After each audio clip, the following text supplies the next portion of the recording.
Hey, hi, hello, and welcome to my commentated playthrough of Dark Souls, a game I used to hate and now is, quite honestly, one of my favorite games of all time. So the point of this video, this is like a companion piece to something I'm working on right now, called How to Get Stronger, how Elden Ring makes you stronger, or how Elden Ring makes you a stronger person. So I'm gonna go through some early tips of how to master the early levels of Dark Souls. So as you can see here, we are fumbling through the character select screen. We are creating a character. I would recommend creating a warrior initially with the master key, for a reason we will get to in later on. But this will get you into a lot of locked doors in the Undead Burg, as it were. And all of this right here doesn't really matter. I'm gonna click open. Really hope this gets on the microphone. If you could tell by the timbre there, that was a sugar-free Red Bull, an 8.4 ounce sugar-free Red Bull. I was at the grocery store with my wife, and she told me I was not allowed to get the 12 ounce because these are, quote, bad for my heart. To which I replied, living life is bad for your heart. And I didn't get a response to that. I will not be editing out these gulps either. So yeah, by the time these 2 hours or so are up and you watch this video and you listen to my nasally voice, you too will become a master of at least the first couple of hours of Dark Souls. But I think I give you enough tips here to give you the confidence to really, if not beat the game, then do some serious damage in the process. And as I say in my video essay on this series, playing a Souls game and beating a Souls game are two completely different beasts, two completely different entities. So yeah, we picked warrior because their dexterity starts at 13, which is very important. Again, for a reason we will be getting to later on. I am so nervous. I've never done anything like this before, and I'm recording this in December, in a freezing cold basement in suburban Michigan. So I am quite chilly right now. So yeah, this game's story, a lot of people say, is obtuse, because a lot of it is behind lore dumps, like item description type stuff. But it does open with this cutscene that does give us a little bit of something. So, like, the general vibe is this world, I think it's called Lordran, has been completely, like, snuffed out. Darkness has come, and then there was this flame that there was like the darkness of dragons, and then there was this flame of, I guess you would say, hope, that was humanity. But then humanity turned out to be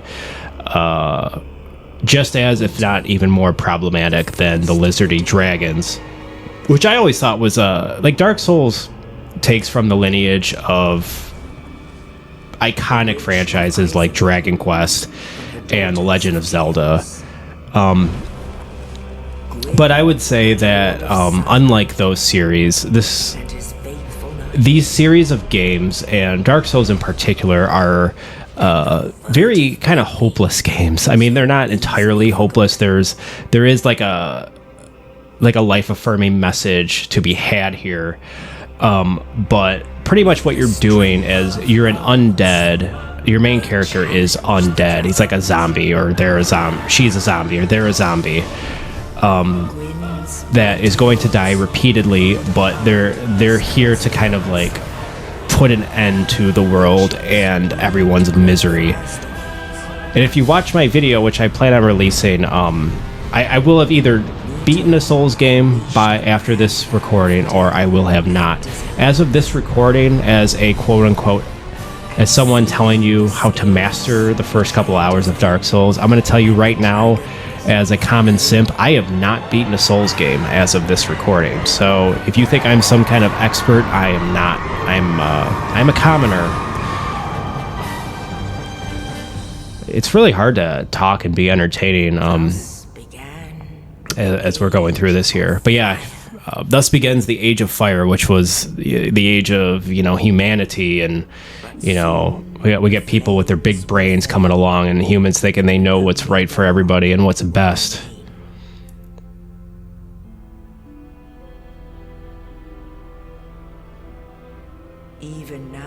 But even now, there are only embers. So this game does something interesting, which I talk about briefly in my video I did on Dead Rising, which I wouldn't recommend you watch. There's a lot of slop in that video.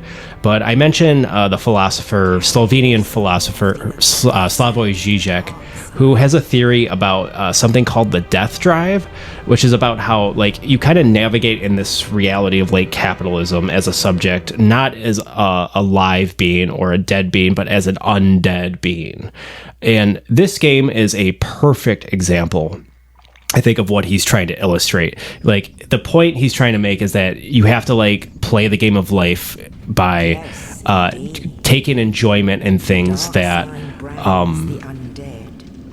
you have to repeatedly wake up every morning and tell yourself you're fighting for something worth dying for, and you got to be ready to die for it over and over and over again, which I think Dark Souls in particular does a really good job of doing. It's so funny because I thought long and hard about how to implement this idea, this death drive video, into video games, and I tried to do it and failed with my Dead Rising video, but and I mentioned Dark Souls in that video, but Dark Souls is such a better and prime example of it, because you're kind of on your own, but you do have help. You have other spirit guides who don't accompany you like a party, like a typical JRPG, like you would see in a Dragon Quest or a Final Fantasy, or any of those. So yeah, my warrior's looking quite ghoulish here, and then there's this random dude who dies pretty quickly after kind of rescuing us, but he's giving us a directive that it's up to us to put an end to this world's misery and suffering. And here we go. We're in the Northern Undead Asylum. We get the dungeon cell key, and we are ready to rock and roll. So early on, it's these games obviously have a reputation for being incredibly difficult and cruel. But as you can see right here, right away, we get these little lines on the floor, these orange lines. These are online messages from other players in the world that are there to. These first ones are not from real players. These are ones the developers put in just to show you how you attack. So R1, our bumper is, you whack with the sword. And here we go. So it's giving you some, basic tutorial stuff. So you're not going to die in literally the first 15 seconds. The game actually kind of lets you breathe. And I mean, this is what these games are about. The thesis of the Souls games is to become comfortable in a hostile environment, and just repeat that over and over and over again, and you're good. So as you can see here, we have a kind of broken sword, but we'll get rid of that pretty quickly. I don't know which Souls game has the best opening. I would probably say Dark Souls is definitely among one of the better Souls games. They're all they all have their merits. The 7, there's 7 off the top of my head that I think we can legitimately call From Software Souls games. That's Dark Souls 1 through 3, Sekiro, Bloodborne, Elden Ring, and Demon Souls. So here we go. We get to our first bonfire, but obviously we cannot do anything yet. So you're still trying to figure out, like, where the hell am I? What is this world? What is this door we're approaching? And then you get an online message saying try rear, which seemingly not very helpful, because then I just walked up to the door and opened it. So this is, right away, we are thrust into our first boss fight. It is the Taurus Demon, or the Asylum Demon, sorry. And as you can see there, I get my shit wrecked, but you are not supposed to fight him because we have a broken sword. We're supposed to run away and come back to him later.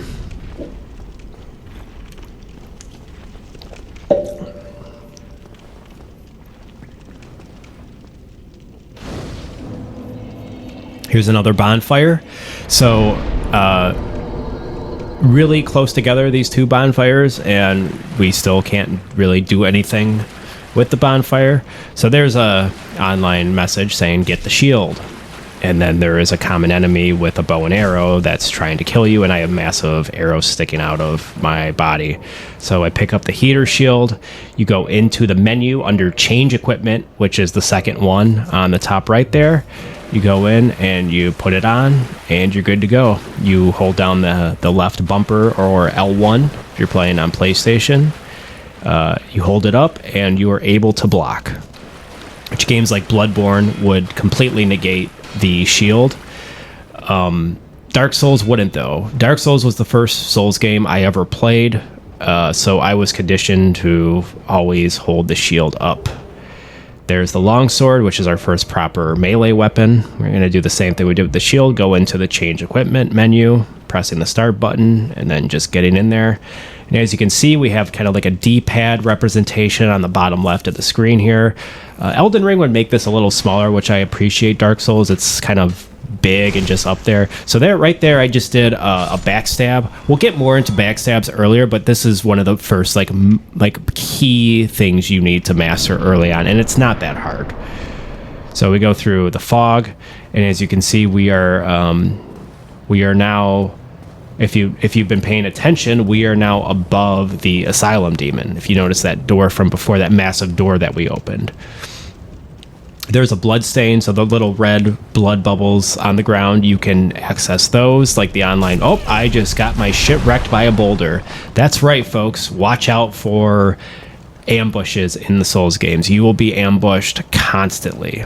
And as you can see there, I was not ready for that. So if you watch this video, you'll know not to make the same mistake I did. Just take these guys out. These early enemies are really easy. You don't really need to do any tricky techniques to get rid of them, to dispatch them. So I'm just pretty much trying to figure out here where to go. That gate opens. We're back at the bonfire. Before we can take on the Asylum Demon, though, I need to get my Estus flasks, which the Estus flask, which will show up in that little D-pad bottom left corner. The Estus flasks replace the healing grass items that you can use in Demon Souls. Now, Demon Souls and Bloodborne handle healing differently. This is the guy that gives us the Estus flask, and I believe this is the guy who kind of rescued us out of the jail cell. So Estus flasks in Dark Souls recharge every time you get to a bonfire. So you have, in theory, like infinite uses of them because you can never worry about running out of them. They're not a consumable item, but you only have a limited amount to use, if that makes any sense. So say you have 10 charges at a bonfire, you can then like go from that bonfire to a boss, and you can use up to 10. And then when you get to the next bonfire, you recharge back to 10. And I'll go into later how you can upgrade your Estus flask amount, which so this dude is giving us the flasks. I really like this mechanic. I think like I prefer Demon Souls and Bloodborne in different ways to Dark Souls, but I think the Estus flask is a really smart way of handling health, and Elden Ring would would implement this similar. I like to call Elden Ring Super Dark Souls. I feel like Elden Ring is just Dark Souls 4, 5, and 6 because it's such a massive game, and it just spiritually feels much more in line with like a Demon Souls and especially a Dark Souls, but just, you know, much more bigger and open world. So here I am trying to struggle my way back to the Asylum Demon now that I have the Estus Flask. So I'm all set. I'm all ready to go and take this bugger on. I'm still just kind of like wandering about. I might get lost at a couple points in this video, so but I'm just gonna leave it in just so you can kind of like hang out. Whoa, where am I going? Is this the right way?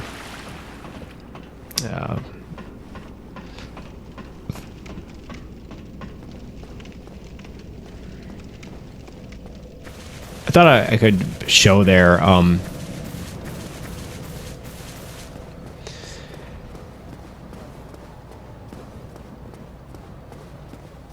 So I'm just straight up lost here. We might edit this out. Oh yeah, this is the door I need to be at to the asylum key that the guy gave me. So here we go. This is a very good technique that I did not know when I was first playing this game. Is if you hit triangle, you can double hand your sword, which is very. And I'm about to do this with the Asylum Demon. Like, look how cool this is about to be. You guys are going to be blown away with my Dark Souls skills, and momentarily. We just got to get through these scrubs, and then we'll be able to. More tips. We traverse the white light, which is always, you know, not always, but so here we go. We're right on top of the Asylum Demon. Look at that. And then I'm gonna look at the strike. I'm gonna do two-handed, just a tail. What? Oh, he just completely wrecked my shit. So this is the masochistic side to Dark Souls, that if you're going to play these games, you kind of have to accept it. You have to learn and accept at a certain point that there's just going to be times when you die and it's going to be hilarious, and you need to just roll with it and laugh, because if you don't, you're probably going to have a miserable time. These games are meant to be masochistic and quite funny at times. The lead developer on these games, Hidetaka Miyazaki, in interviews, he is famous for saying that he's a very he's a sadomasochistic type of person, and he enjoys he likes designing games this way because he likes being punished in video games. Now, that doesn't mean that these games are obtusely difficult. They can be, but playing like Dark Souls, playing Elden Ring, playing Demon Souls, all of these games have one thing in common. If you play with curiosity and you play with patience and you're willing to learn and memorize sometimes enemy patterns, you will get good, and you will progress regardless of your skill level or how great your reflexes are. You do not have to have Call of Duty Twitch-like reflexes in order to beat this game or play this game. So here we go. I took it out. I took nearly half of his health off. So I was actually kind of able to perform it better that time. So this boss is one of the easier early bosses in the Souls series. The on-ramp for this is not too bad. He doesn't hit that hard. He's very slow. So I would suggest locking on, just getting right behind him, and just kind of like sword plunging him right in the booty there, and that'll do it. Oh, he's doing his big butt stomp attack, which kind of got us, but he's done. We get the big pilgrim key, which will get us closer to the Firelink Shrine and closer to the Undead Burg, which is the what I call the first level of Dark Souls. This is like the prologue, the tutorial level. So yeah, we're going to struggle to open that. And there we are. We are in the fire. Well, no, we are not in the Firelink Shrine yet. Good job. Go straight ahead. And take a minute to admire this view. So yeah, I don't think this area is like amazing in the same way that like Demon Souls level 1-1 is amazing. But what we're about to see in the Undead Burg is where Dark Souls and its level design genius just completely just shows off and is just like incredibly good. I can't speak. So we're gonna have a bird whisk us to the undead or to the Firelink Shrine. Yeah, this game is wild. I'm gonna just take it all in. Just take it all in because I need to give my voice a break. To the land of the ancient lords. Lordran.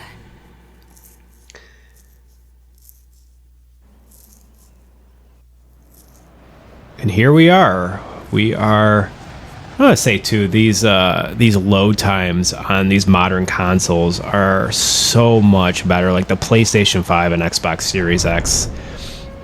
I'm very grateful that load times have gotten like that's the one big jump in from like PS4 to PS5 or whatever the last Xbox was in the Xbox Series X. So here we are. We are in the Firelink Shrine, and we are at our first bonfire proper, where you can see we can leave, we can level up, we can kindle, and we can de-hollow. So I recommend if you're playing a warrior type, get vitality up, get your endurance up, get your strength up. And those are the main three. Our dexterity we can keep at 13 now for a reason we will get into.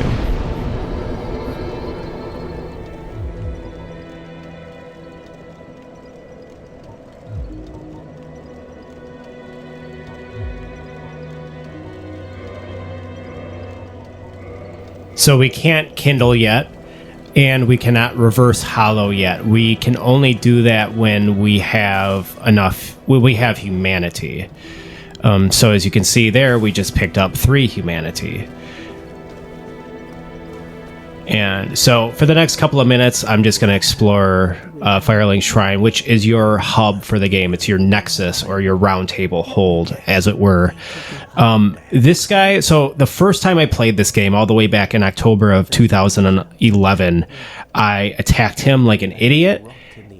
Don't do that, because if you do attack him, he will attack you. You will have to kill him in order to progress, or you're just going to have to run away from him every time you go to the Firelink Shrine. And this game autosaves when you make like big commitment decisions. So if you think you just quit out of the game and restart it, the game will autosave after you would try to attack him. So don't attack him. So this guy just gives you a little bit of, world building. So off you go. It is why you came, isn't it? To this accursed land of the undead. Ha ha ha ha ha. I'm terrible at voices. So yeah, Firelink Shrine at first I thought was kind of like ugly, like aesthetically, but the more I like played this game and gotten deeper into it, I really appreciate now like how mossy it is and how kind of like lived in. So here's another guy we can. So this guy is important because you can. This is the first instance of you being able to join a covenant. He's Petrus of who gives a fuck. But yeah, you talk to him one time and he's kind of elitist to you. He's like, I've requested that we retain our distance, but if you keep bothering me, I will make you, I think it's like Way of the White. I will make you a part of our covenant. So I'll give you a copper coin. And then, yes, you got to talk to him 3 times to get into the covenant. I'm not going to get into what covenants really do because I'm only covering the first couple hours of this game.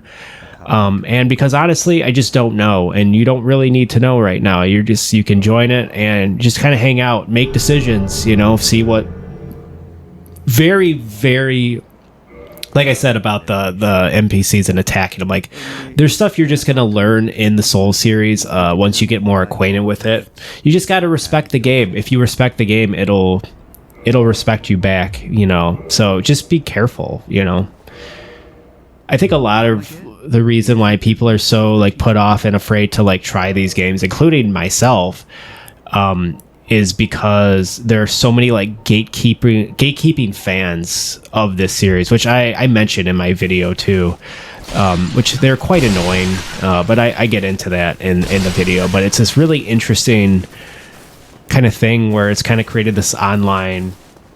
I mean, yeah, it's a lot of edgelords who, have a lot of time on their hands and make these games like most of their personality. So they're on Reddit and 4chan or whatever the fuck, just making other people that are trying to like genuinely get into these games feel like shit. So it's just a lot of like bad faith kind of stuff.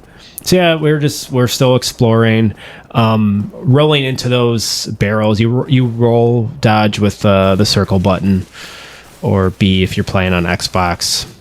So I'm just kind of like hanging out in this hub world before we really take off. I think the Nexus in Demon Souls is like a cooler hub area, but Firelink Shrine it's definitely kind of doing a different sort of thing, a different-ish. I mean, the Round Table Hold, this, and the Nexus all kind of serve a similar function, even though Dark Souls is a very different game in a lot of respects to Demon Souls. So here we go. We're getting our first enemies in the area as we make our way to the Undead Burg. So I gotta get behind these guys. These guys too, like, they aren't too bad. Like, these guys with the small shields, I would just attack before they do. Here's a shield. Here's a big shield guy. So there we go. There's a backstab. So I'll tell you right now, and I'll mention it a couple more times, as this fucker here is trying to just be mindful of these guys throwing the fire bombs too. Like, you just make sure you don't get caught up in their fire. So as you can see there, I got overwhelmed by an ambush, and those fuckers will come down and they will chase you. They're real pieces of work like that. These guys are real jerks. All the enemies in this game are real jerks.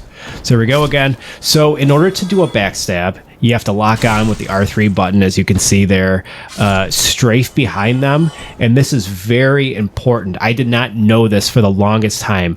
You cannot backstab if you are holding your shield up. So what you're going to do is right when you get behind them, you're going to put down the shield, take your finger off of L1 or the left bumper, and just hit R1.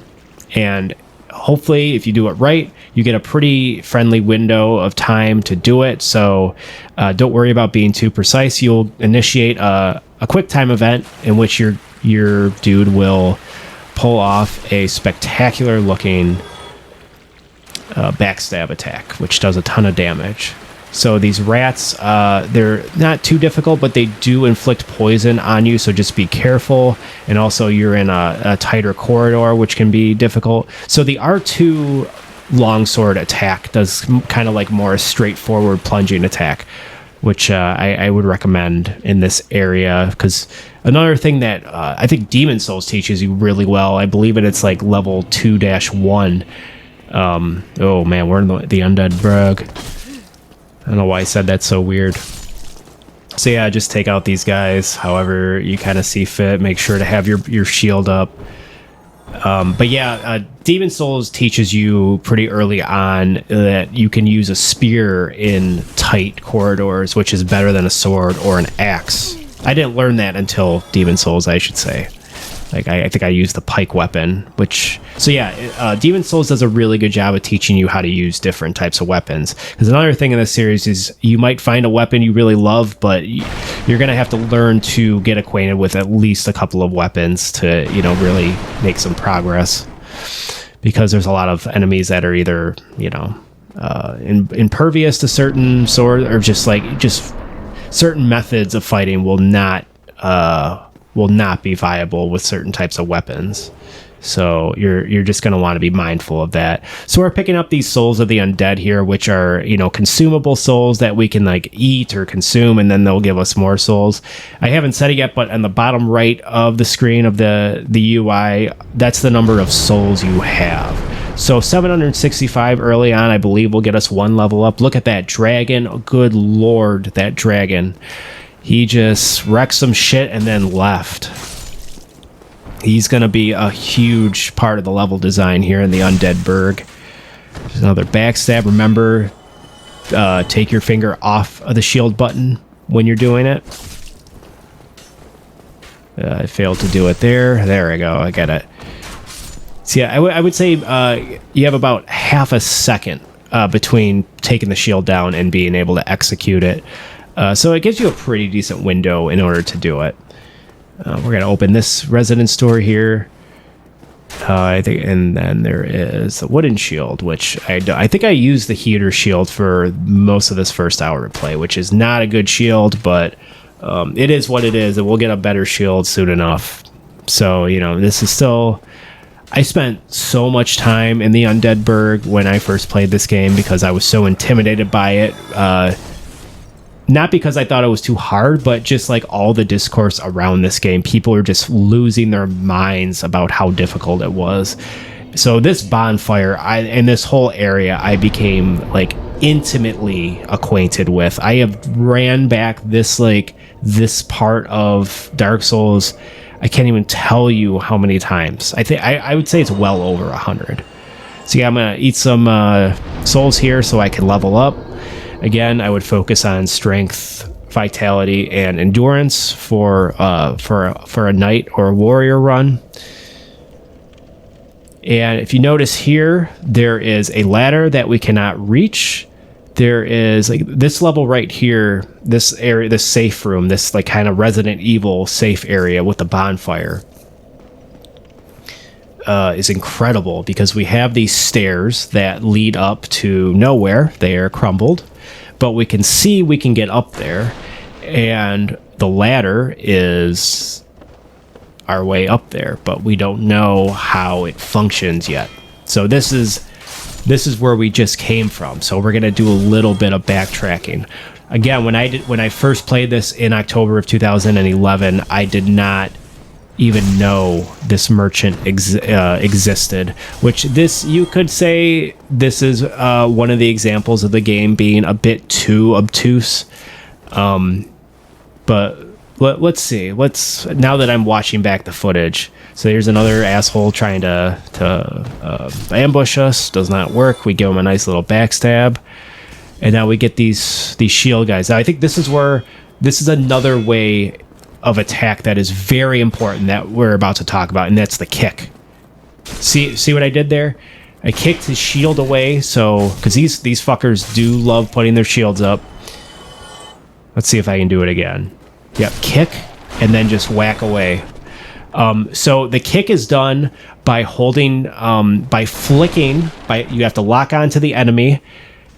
You have to, and then simultaneously hit the right bumper and flick the left analog stick upward, and you'll be able to do it. It's a little unintuitive at first, but you'll get the hang of it.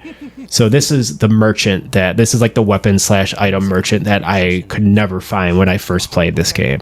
He is very helpful for getting the bow, which we need to get the Drake sword. But yeah, let's just see what he has to say.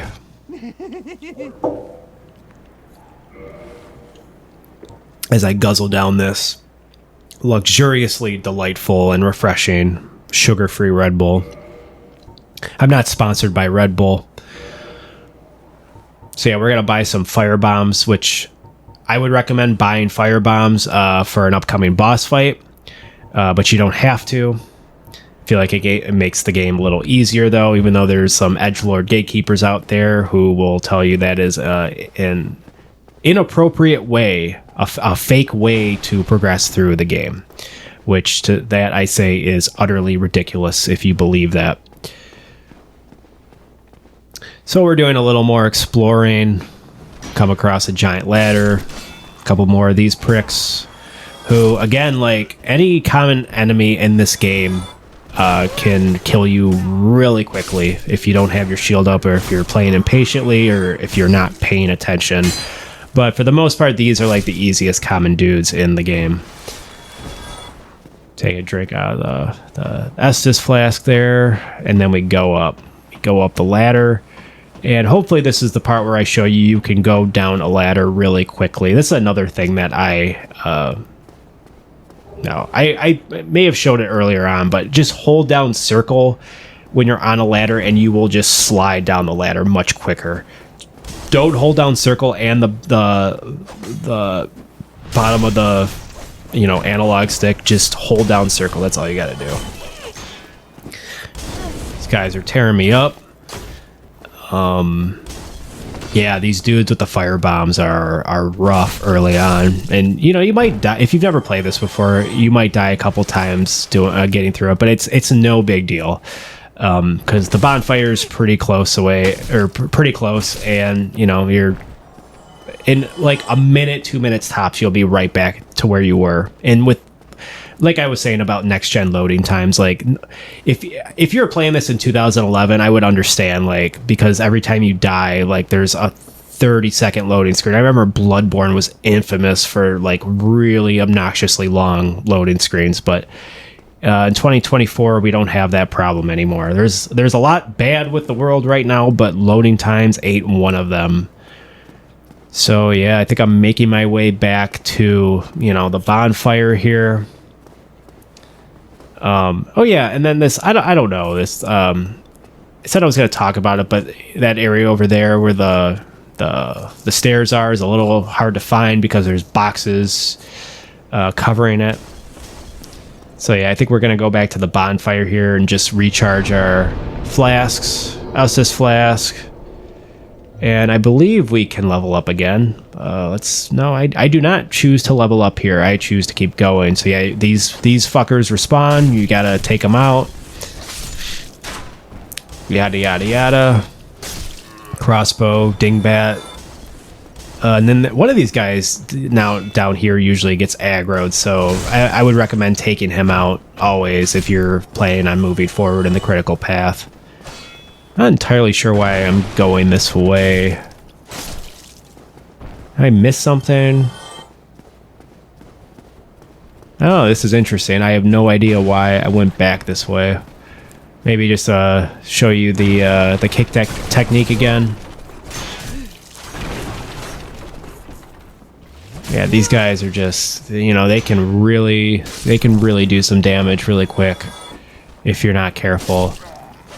The most important, like the two most important things in Dark Souls is patience and I don't even know what the other one was. So oh yeah, that's right. We got to get some more stuff from this guy. Patience and curiosity. You have patience and curiosity, you'll be good. This guy's kind of weird. So yeah, I bought the residence key for 1,000 souls, which will get us into... very important because there is resin in one of these locked doors that the residence key can open. So I'm going to go to the bonfire one more time, and then we are going to tackle the Undead Burg proper, which is what in my canon, officially the first level of Dark Souls. I'm going to use humanity here. As you notice on the top left of the screen next to my health and stamina, it is now 2. So what you have to do to get your flask to 10 at this bonfire is to reverse your hollowness by taking 1 humanity. Then you go to the bonfire again and you kindle the bonfire. Now, if you notice, the Estus flask will go from 6 to 10. So now, instead of only having 5 charges at this bonfire, we will have 10. And you have to do that at every bonfire you encounter if you want to have, want to have more Estus flask charges. So just keep that in mind. And the game, dishes out plenty of humanity. So yeah, I wouldn't worry about, should I save it? No, just use it and kindle all the bonfires. So you have to, 2 humanities will do the trick. You will 1 for hollowing and 1 for kindling. I'm about to die. I sure died. Yep. So yeah, this like opening part of the Undead Burg is rough because it presents you're already kind of overwhelmed because there's a path forward, there's the safe room area, and then there's the behind area with the merchant and these guys. So when I'm going forward, I always make sure to take these guys out first, because if you don't, they will follow you, and that will just you'll have 6-7 dudes on you. So look at this, you have this bridge. You have guys on top of these ramparts throwing fire bombs at you. So I would just recommend running past them, and then you can either lure these 3 guys out or like on the bridge. But I would not recommend fighting on the bridge because you have the firebomb guys will just be constant. And just get behind them. I would also recommend strafing behind these guys in big groups and backstabbing them, because when you backstab, you have invincibility frames, which means they cannot attack you, they cannot hit you when you are backstabbing one of them. So don't worry about being vulnerable when you're backstabbing, because you are invulnerable when you are backstabbing. So yeah, there's a bro in here, take him out. This is kind of like a dining area, some sort, with a treasure chest that has a black firebomb, which I believe are more powerful than regular firebombs. Very, very handy item, which we will talk about. I'll explain how to use in a moment.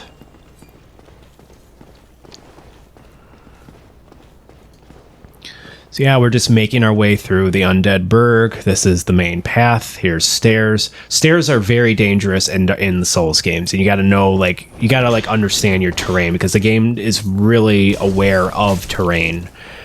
So again, we got 3 common dudes, 2 easy guys with the axe and shield combo, and then one of them is just going to stand back with the firebomb until you get close to him, whips out an axe, but he's no problem. This is the door with the residence key that we bought from the merchant, which will give us the very handy resin, which will buff our sword and give it lightning damage, which is very, very critical and a very fun item to use, because it just makes the game easier. Don't listen to gatekeepers who will tell you it's a cheap way, because that's just absolutely ridiculous. So, and again, a lot of groups of 3 here, but then, there's a guy behind us with a crossbow up in this little rook area. I don't know why I called it. It just reminds me of a rook chess piece. And then these guys will chase you up here. No big deal. Just, the terrain it's not that bad, because these guys are kind of idiots and very easy to just exploit. So yeah, get behind this guy, backstab him if you can. And we're good. This is one of my favorite moments coming up of the Undead Burg. This is the first chance. This is where we get our first true choice of difficulty. You can keep going forward on the main path, or you can go right and encounter this Black Knight, which I chose to try to fight the first time I played this game and was immediately intimidated. So I'm gonna get that item. You can notice in the far. I'm gonna, to prove a point, I'm gonna try to get past him, get this item, and not even try to fight him. That's a blue Tearstone ring, which we can equip. I think I forget to equip it when I did this run, but yeah,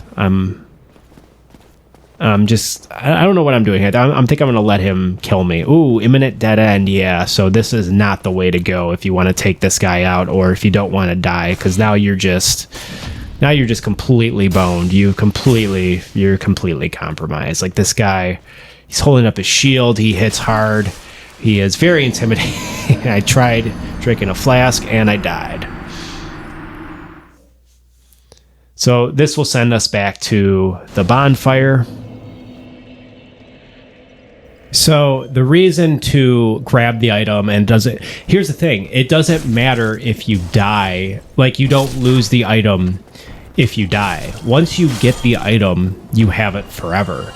So that's a very important lesson. I think that can be learned from playing an Elden Ring or a Dark Souls or a Demon Souls.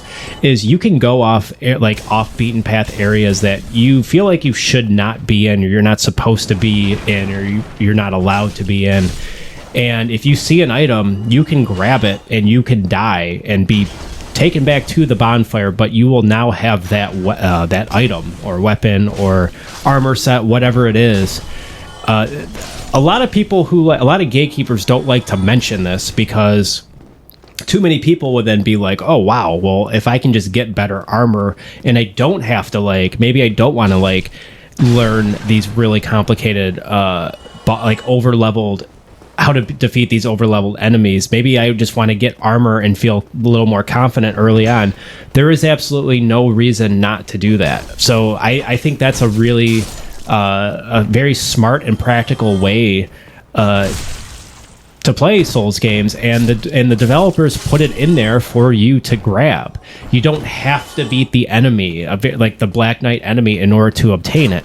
So what I'm doing here is just going through this section of the Undead Burg, getting this guy, the crossbow guy.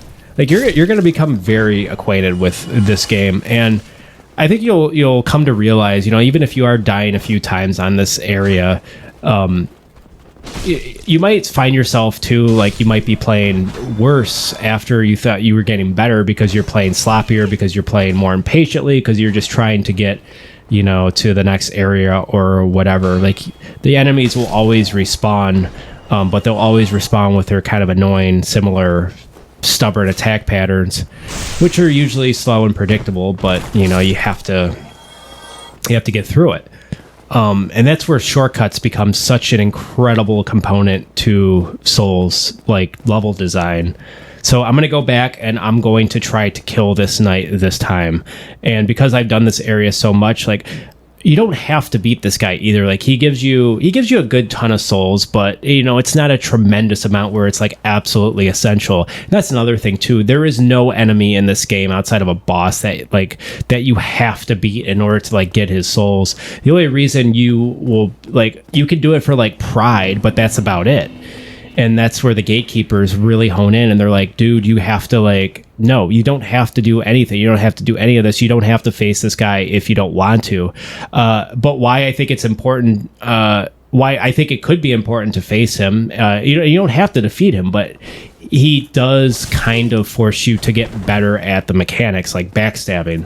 So this is what I do in this fight. It's a perfect opportunity to get better at the backstab. As you'll soon see. He's kind of quick, and I think he's easier than the other upcoming Black Knight that we're gonna face, just because mainly the area. But if you can lull these guys out, lure these guys into an open area, they become much more manageable. So as you can see here, I'm touching the guy, I'm practically making out with the guy, and he's doing damage, but he's not killing me. So I'm becoming more comfortable around him and near him, and I'm trying desperately to get behind him so I can pull off a backstab, which does way more damage than just a normal attack. I can't get it. I don't know what's wrong with me here, and I'm not healing either. I'm playing this quite recklessly. There we go. Finally got it. There was some lag going on when I was playing this part. Of course, that's what every streamer / gaming content creator says whenever something goes wrong, is it's lag. But I'm pretty sure there was some kind of weird laggy thing going on when I was fighting this dude, because I remember the sound, I wasn't getting the sweet diegetic backstab sound. And I'm watching this with the sound off now because I have my setup still kind of a Luddites neophyte whatever setup, because I'm still getting used to this whole streaming / content creation recording setup thing. I have a very bare bones setup right now, which I hope to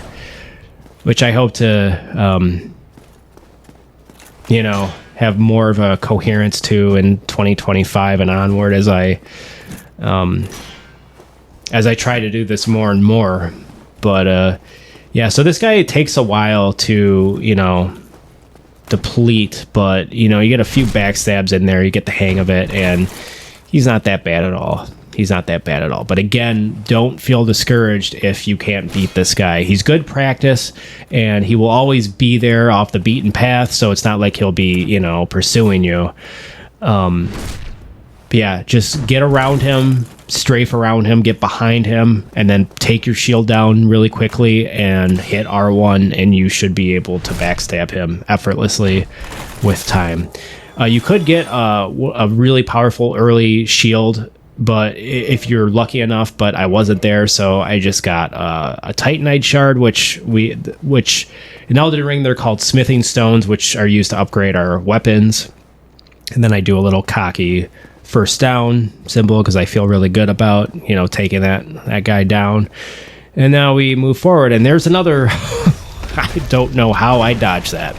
Again, don't do what I do and recklessly go upstairs. There will be a lot of booby traps in these games that are designed to kill you. Demon Souls 1-1 has a pretty good example of, crashing boulders too.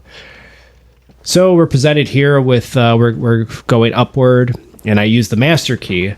But I choose not to go down there yet.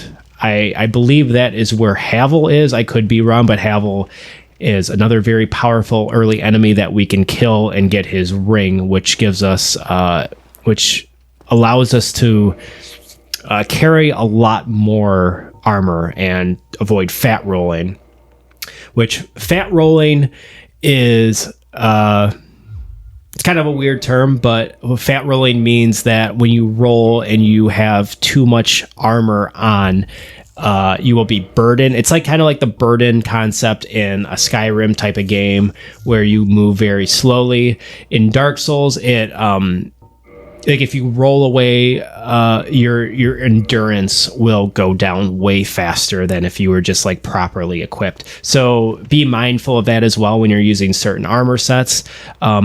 Pumping points into endurance will give you you'll be able to carry heavier sets of armor. Well, you can carry equip armor is what I should say, because you can have all this stuff in your inventory, but only when you equip it will it actually take effect. So you notice here, this is a new area. This is a boss zone. This is the Taurus demon. So this is another perfect example of just ingenious level design. So you notice right away you turn behind you, and there's a ladder, and there's two dudes with crossbows that are trying to take you out.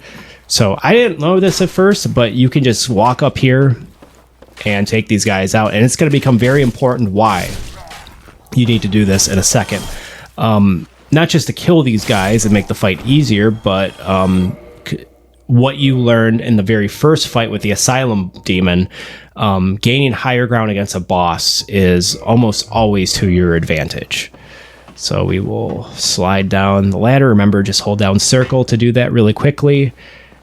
And, take in the scene before we, plunge into the inevitable boss fight. This guy gave me a lot of trouble at first because I didn't know about, put on the gold pine resin. So in order to do that, you go into the menu and you have to equip it. You have to go under equipment and then, just put it into there, and then it'll be on your D-pad like your Estus flask. And then you hit square or X on the Xbox to use it. So you notice he summons, you run away, you turn around, you run to the ladder, and then you just go, and then you just jump down and hit R1 as you're about to collide with him. And that's it. You do that a couple times. You kind of, lure him out here. I use a couple fire bombs to get his health down. But we're going to do the same exact technique. I chose not to lock onto him because locking on can be a little funky with this guy. He operates pretty similarly to the Cleric Beast in Bloodborne, which is that game's first boss, even though it's an optional boss. So yeah, we're just going to rinse and repeat. We're going to run up here again and whack away. I will warn you though, sometimes if he is too close to the ladder and you're climbing up, he can get you when you're on the ladder. I'm getting a little frisky here.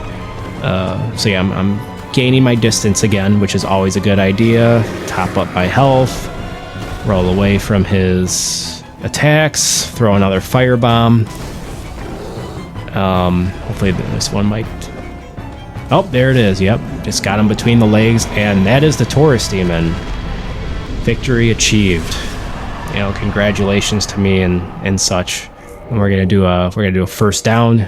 You know, the humanity and Homeward Bone icon take up the screen there and cover it up. Homeward Bone is an item that takes you back to the bonfire. Typical JRPG item, like if you don't want to like run back to the beginning of the dungeon, you can just use Homeward Bone that will just take you back to the bonfire. So there's a large soul of the undead. Again, just consume that in the menu. It'll give you some souls. So I have 6,700 right now. All right, and now this is another ingenious, well, there's a couple of ingenious moments, but first we meet Spirit Guide Solier. Now I know they're called Summon Ashes in Elden Ring. I like to call them hello.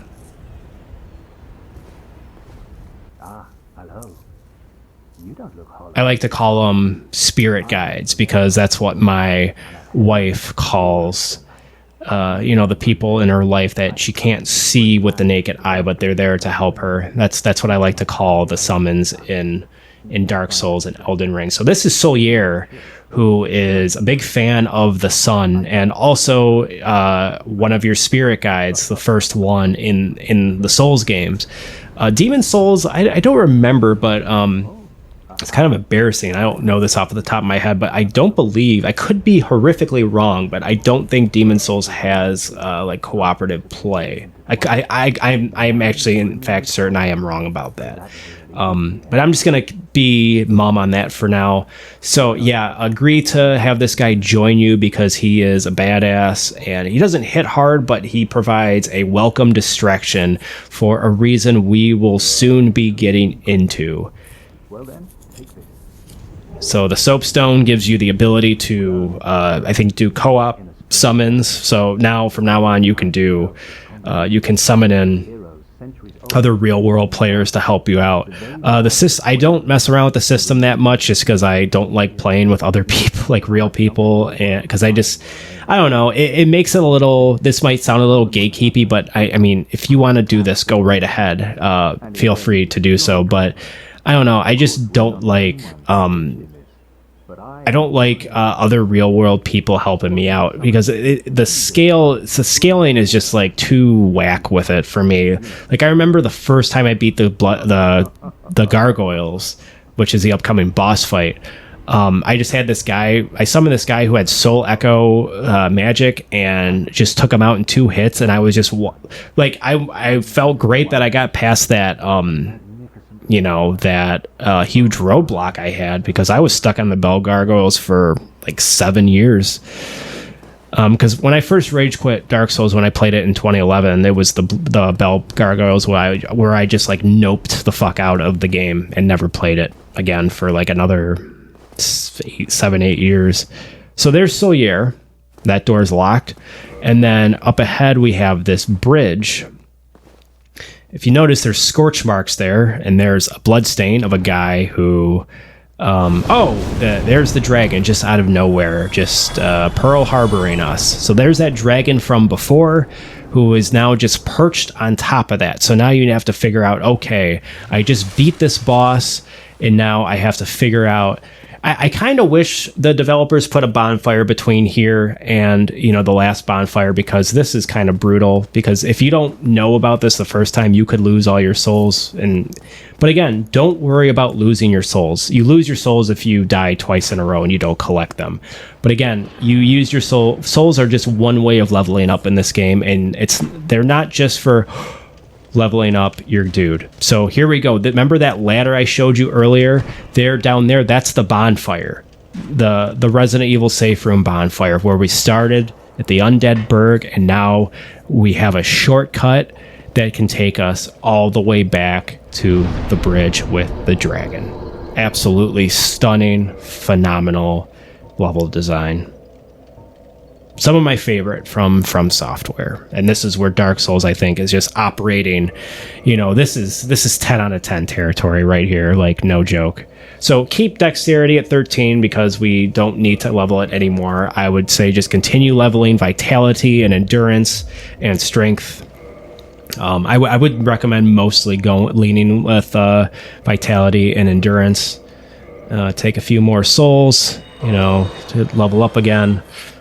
I'm a couple hundred away from another level up. So I think I'm just gonna take on a couple of these dudes here, which you should be very comfortable with these guys from now if you're taking on the Taurus Demon. And yeah, after this we have the Bell Gargoyles, and we got to figure out how to deal with that pesky dragon. That guy with a very telegraphed wind up there. That's all you gotta know. Like a lot of these common enemy types have such telegraphed, attack animations, and it's very easy to just, if you're constantly moving, you're gonna be able to dodge a lot of their ambushes, even if you don't see them coming. So I think this is where I get the, there's the kick. Kick also, again, very essential. Not as essential as the backstab, but I would still say, it's really gonna make things quicker for you more than anything, and it's a surefire way to get faster at the game without being impatient, which is critical because you can play this game fast and still be patient. And the kick is the kick and the backstab are both perfect examples of that. There's parrying too, but I don't really get into parrying in this playthrough because I am terrible at it. And also, you don't need to know how to do it. It's there for you if you want it, but you don't have to. That's the beauty of these games, is you don't have to master every single technique. You find ones that work for you. And, you got to learn a couple, but, you learn a couple and you're good. And that's all there really is to it. So I'm buying a bunch of standard arrows here because our next objective is to getting the Drake Sword from that massive pesky red dragon. So I would say get about 60. You don't need that much, but just to be on the safe side, because I can be a bit reckless with how I use them. Get as much as you feel comfortable with, but I would say get at least 30 to 40. And this will take us back to the bonfire, and then after that we have a few options. That's the thing too, we have choices. There's multiple things we can do right now. We don't have to do the main path, and we're not going to because we're about to get the Drake Sword.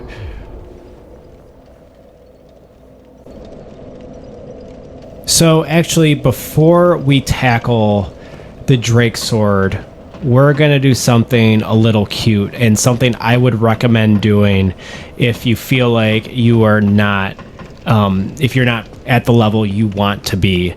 If you've lost a lot of souls and you're just you feel like you're under leveled, this is we're gonna farm for some souls, as it were. So that dragon down there will, every time you go up there and activate him and his flame attack, he will kill all those common enemy types and give you a very quick 555 souls.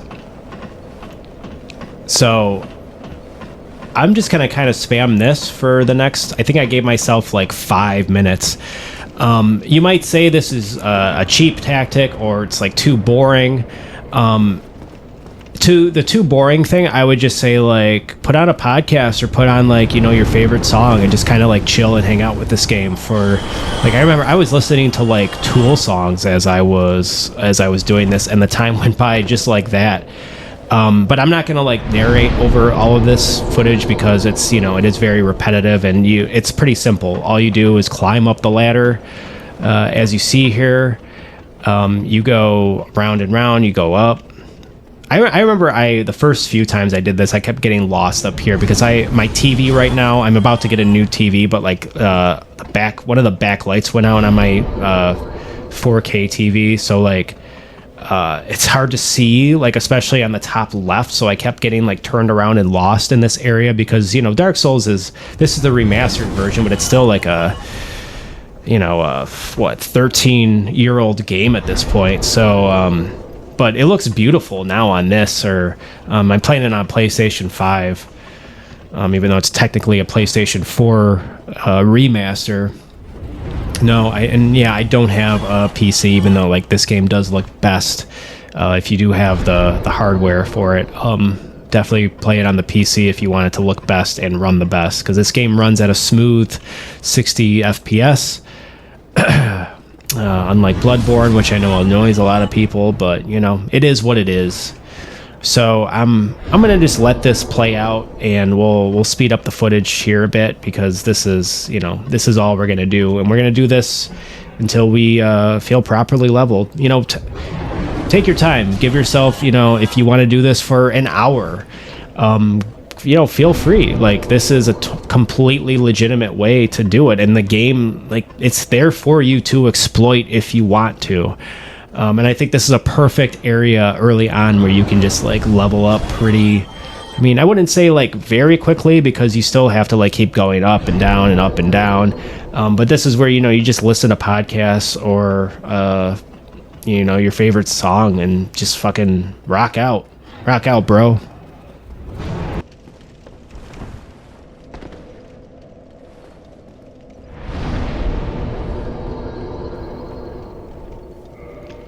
So as you can see now, I'm level 18, just keep pumping into strength, endurance, and vitality. Those are the main three to be concerned with if you're playing a warrior build, which again, I would recommend if you are new to the Souls games. So this is the middle area that we can go on. This is the way forward in the main path.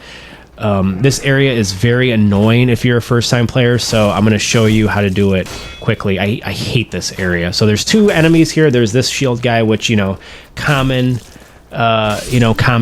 just, how to do that already. You've seen him a million times. But then you got this guy here, same type of guy, but he's on this ledge where it's very awkward and you can fall off, and he's just holding the shield up the whole time. So I'm trying to kick him off. I would, try to lure him out, but it's very. He seems to know that he's really aware of trying to get you on that ledge with him. So just kind of take your time with that. And then here's more of these rats who will, inflict poison on you. So just make sure to have your shield up, and then I would recommend doing the R2 plunge attack with the longsword, because that'll take them out in one hit. And you're leveled up enough at this point with strength where you should be able to do that, no problem. Take this elevator up, and now we're presented with another choice. We're in a new area. We have a gate behind us. We're in the Undead Parish, which I would officially call level 2 of Dark Souls. We are now officially in level 2. So we start off with this bloke here, another common enemy shield guy. And then we have the forward path, and we also have the stairs. So right now, I'm not entirely sure what I'm doing. So I'm going to take the stairs up, and you get a warning there. Tough enemy ahead. Who could it be? It's another Black Knight. It's another one of those pesky Black Knights. And look at this tight-ass area you fight him in. So yeah, same as before. If you feel confident and you're feeling frisky, go ahead and take him on. Even though this is a very tight area, and I think I won't spoil it. We'll let this play out. As you can see, this is a very difficult spot to fight him, because you just do not have a lot of room to maneuver, and you've run the trap of falling down the stairs, and you do not want to be behind, like lower than this guy terrain-wise. Which I am showing you right now, and it's a very bad idea to do so. So yeah, I'm trying desperately to get behind him. Again, it's not going to always work out in your favor, even for an expert player like me, which I am just getting my shit absolutely pwned right now.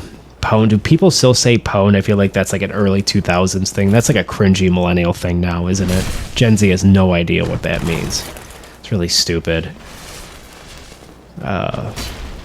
Yeah, this Black Knight I think is tougher than the other one, because he has considerably more health. Like, I've done 2 backstabs already, and he is nowhere near completion. Man, that one just went right up his... Whew, I'm trying to keep this, family friendly. But yeah, this guy is tough. This guy's really tough.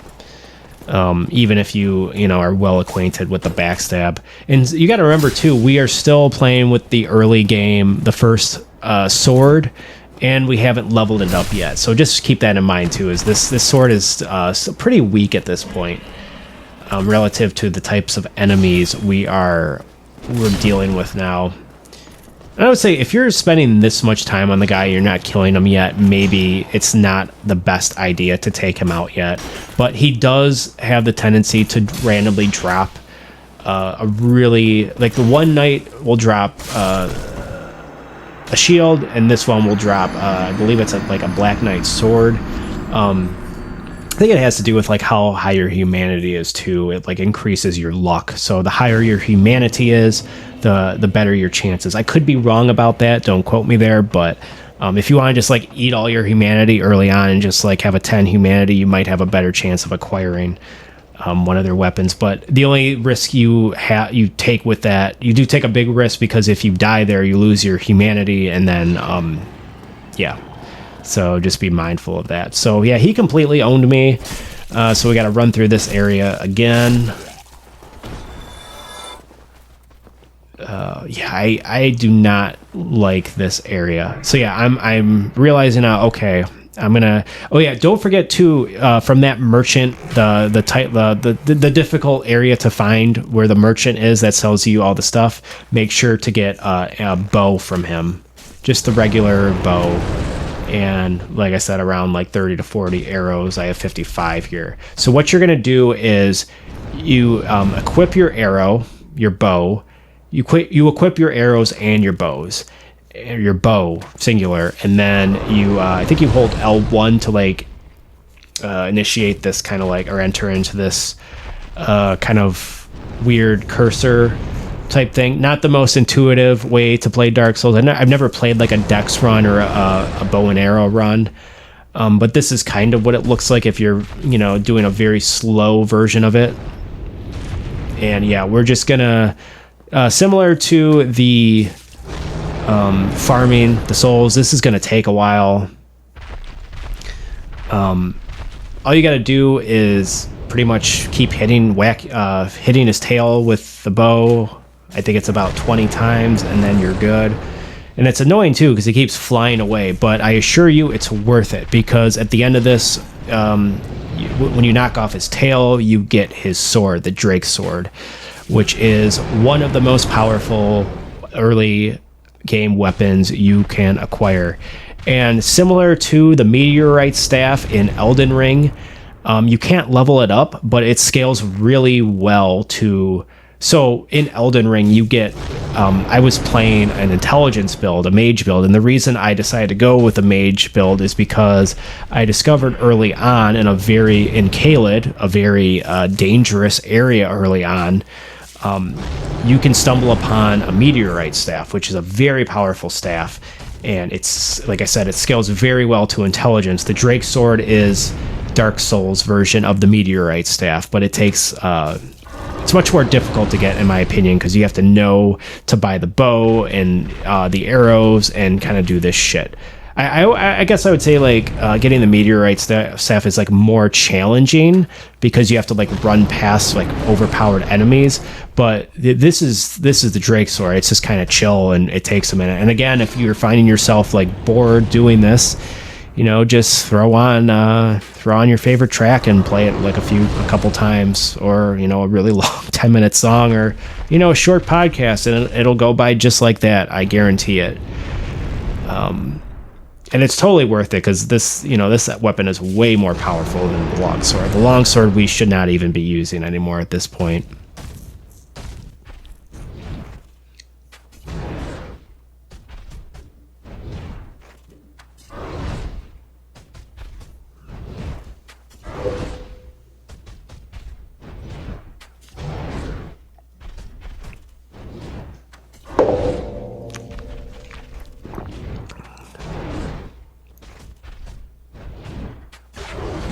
So there we go. We have the Drake sword. a very powerful and fun to use weapon. Another weapon I would recommend, two-handing when you can. And we'll go ahead and equip that. We still have the first shield of the game, the heater shield, but we will soon get a much better shield. I really haven't I've mentioned this yet. This is pretty basic stuff, but the health bar, you notice the red health bar and the green bar below that. That's your health and stamina bars, respectively. Yeah, like I was saying with the fat rolling, your green stamina bar will go down much faster if you're equipping. You might think, oh, I found this really cool armor set that's gonna negate a lot of damage, but then you realize you can barely, not only can you not run in it, but you can also barely dodge roll. I know some players don't even like to dodge. They think it's for narcs or whatever. I'm not gonna mention who thinks that way, but Bloodborne was the first Souls game I truly fell in love with, and that is the quintessential Souls game. That's you gotta learn how to play without a shield, and complete antithesis to Dark Souls, because so much of Dark Souls is about holding up your shield constantly. So we're gonna see here if I'm gonna go ahead and try to fight this guy again, or just kind of go more towards the critical path and the bell gargoyles. Yeah, I am a glutton for punishment. I'm going back for more. I don't even think I get him on this attempt either. I think it takes me 3 tries. Look at it, right away. Just takes me out right away. Yep, I'm done. Oh no, I'm not. I still have a chance. He has a very long range too. And I think the other knight has a shorter sword. This guy is just, oof. He is really tough. Demon Souls has similar in the first level, where you can choose to go down the beaten path and take on a really difficult enemy with blue eyes. But the game is clearly indicating to you, if you decide to take him on early on, you're going to lose.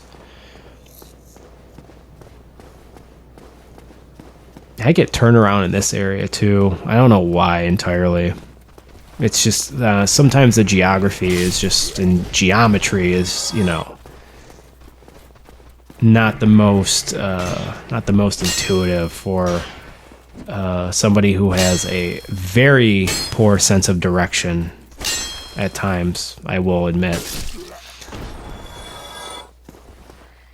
This game is perfect though for people who have a poor sense of direction, because it shows you, it rewards you for just being curious and poking around, and then you'll eventually kind of get it. It'll all just kind of click into place.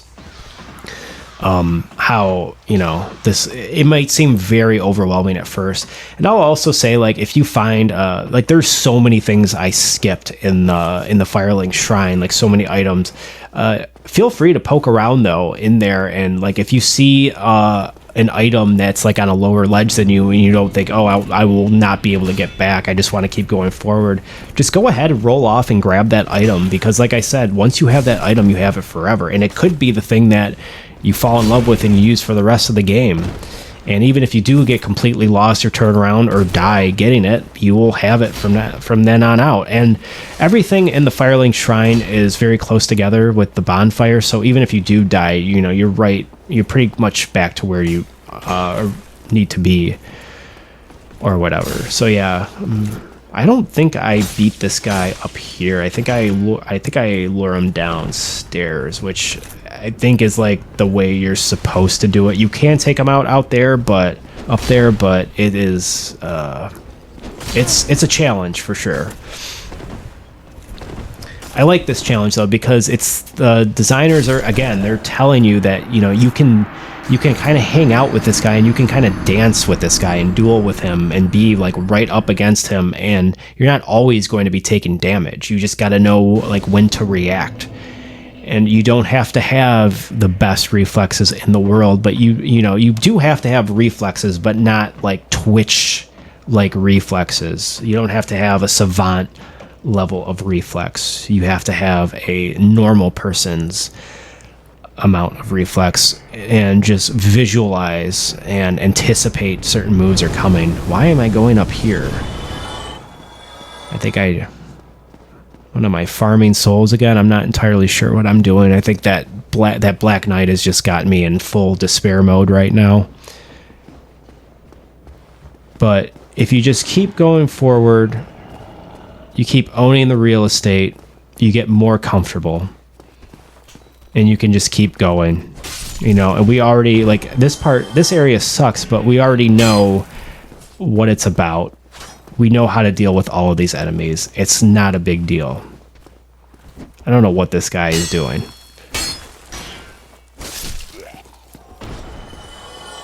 Got lucky there. I took him out quickly. Again, we have the 3 rats. They will, inflict poison on you. That guy, ooh, he got me. Ooh, very close to poison. And in Elden Ring, you get poisoned, and the meter will go down pretty quickly. In this game, if you get poisoned, you are, unless you have like items to offset it, you are pretty much screwed. Man, I'm just a glutton for punishment. I'm going up again to fight this guy. I think this is the time I get him, though. We'll see. These stairs are very long. So yeah, I'm going to lure him down to a larger area so we have more real estate in order to deal with his attacks, because he covers a lot of ground.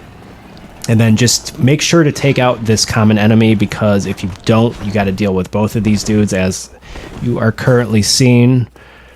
They're just kind of rolling out of the way there. And we haven't even like looked ahead of what we have facing us. We still have all of this level to go.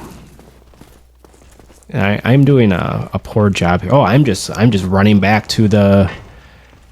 I know what I'm. So we're doing one more run back to the bonfire, because I have enough souls to level up. Now, again, you don't have to do this, but I do tend to play these games a little conservatively at times.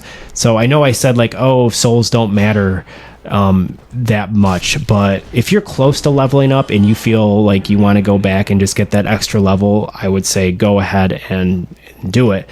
But you don't have to. It's up to you. Again, like this game, whatever choice you make, it's your choice, and it's not a wrong choice. So yeah, and the reason I'm choosing to go back and level up is because after this, we are going to be fighting the Bell Gargoyles, which is the boss that caused me to originally rage quit the game back in 2011 when I tried one of these games and was like, nope, I am never going to play another one of these games again. I am done with the Souls games.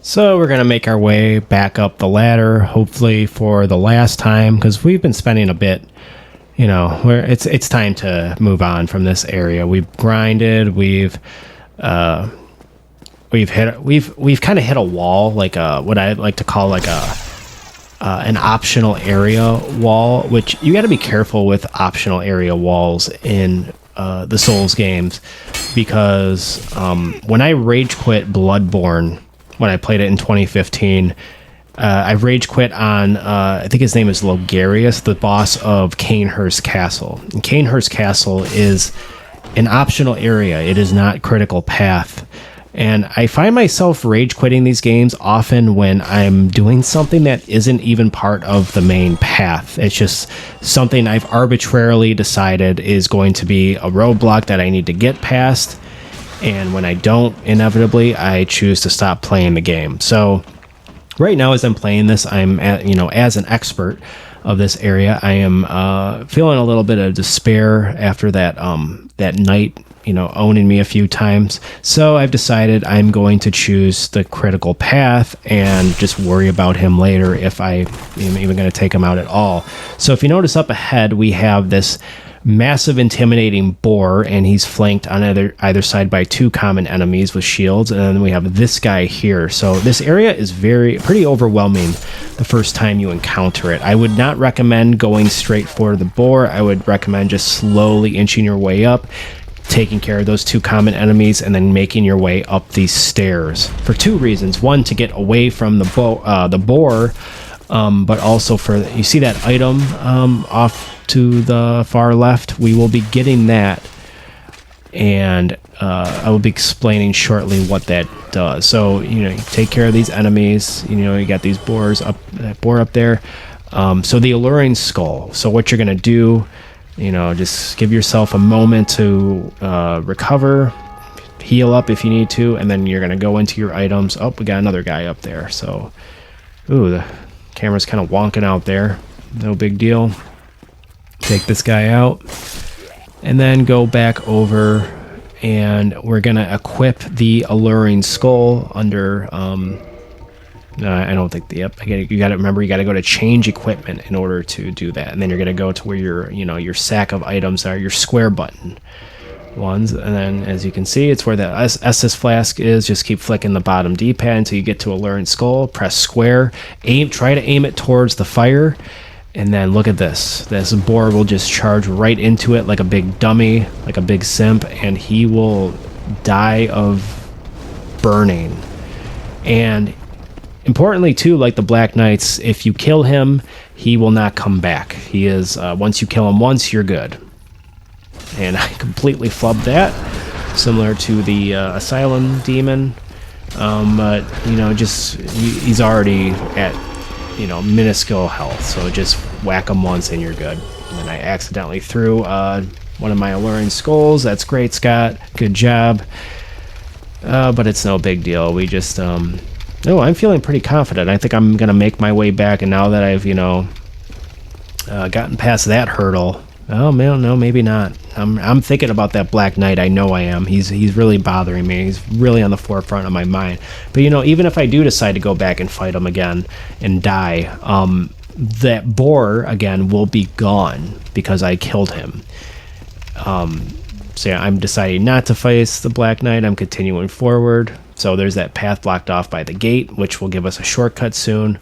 And we have more of these very easy common enemies, but they can, they're great in numbers, and they will swarm you in a hurry. So dispatch of them as quickly as you... Dispatch of them? It's not a phrase. Yeah, there's a lot of these dudes, and there will be a lot of these dudes infamously leading up to the Bell Gargoyles, which is another kind of bullshitty area, but I'm going to show you a way to kind of get through it relatively unscathed. And then this here, we get another item, mystery key, which will unlock something important later. And then we make our way up the next elevator. A lot of elevators in the Undead Burg and Parish. The Undead Parish, I like to call level 2 of Dark Souls. Ooh, and then this is another very tropey thing in the Souls games, where you get to a very skinny kind of platform, in which there's usually a very cool item to get. Again, I would always risk going for these, even if you fall off and die. The bonfire is not that far away, and now you have a very useful item.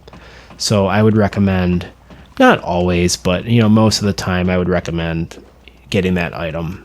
And it's just fun too to do something you feel like you're not going to be able to do, and then you feel a great sense of achievement after you get it, or you feel hopeless despair if you don't. But that's life. That's why Dark Souls is pretty good approximate to life a lot of the time.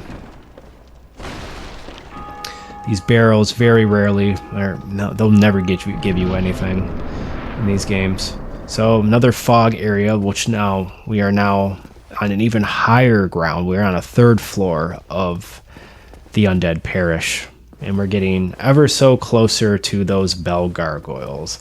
So here's not these guys aren't as difficult as a Black Knight, and they will respawn every time, but you know, they are a bit of a pain if you don't know what you're doing. But now that we have the Drake sword, no problem, even though I'm failing there greatly, clanking my sword. You know, just keep your shield up, especially in this kind of tighter area. Wait for them to attack, and then just respond accordingly.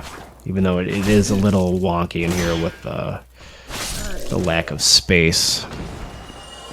And then this is the Knight Shield, which I would recommend equipping right away and getting rid of that basic ass heater shield, which you will never have to worry about again.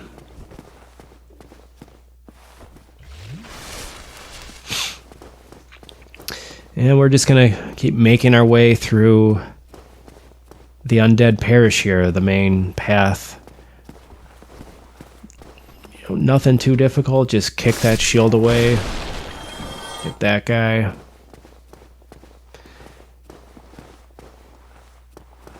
This area too can get a little samey, so you know, maybe put a landmark in your head of you know, where to go. You know, lure this guy out, similar to the guy we just fought. You know, not too difficult.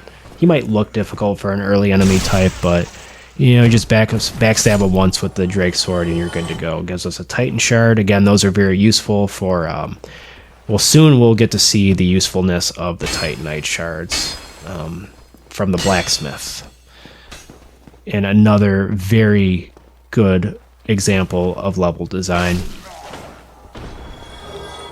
It's pretty crazy that Miyazaki like right away had a really good knack for, because like Dark Souls is kind of like an off, and Demon Souls is like a continuation of the Kingsfield series, but like there's something about the Souls games that are just much more usable and accessible, even though they are difficult games.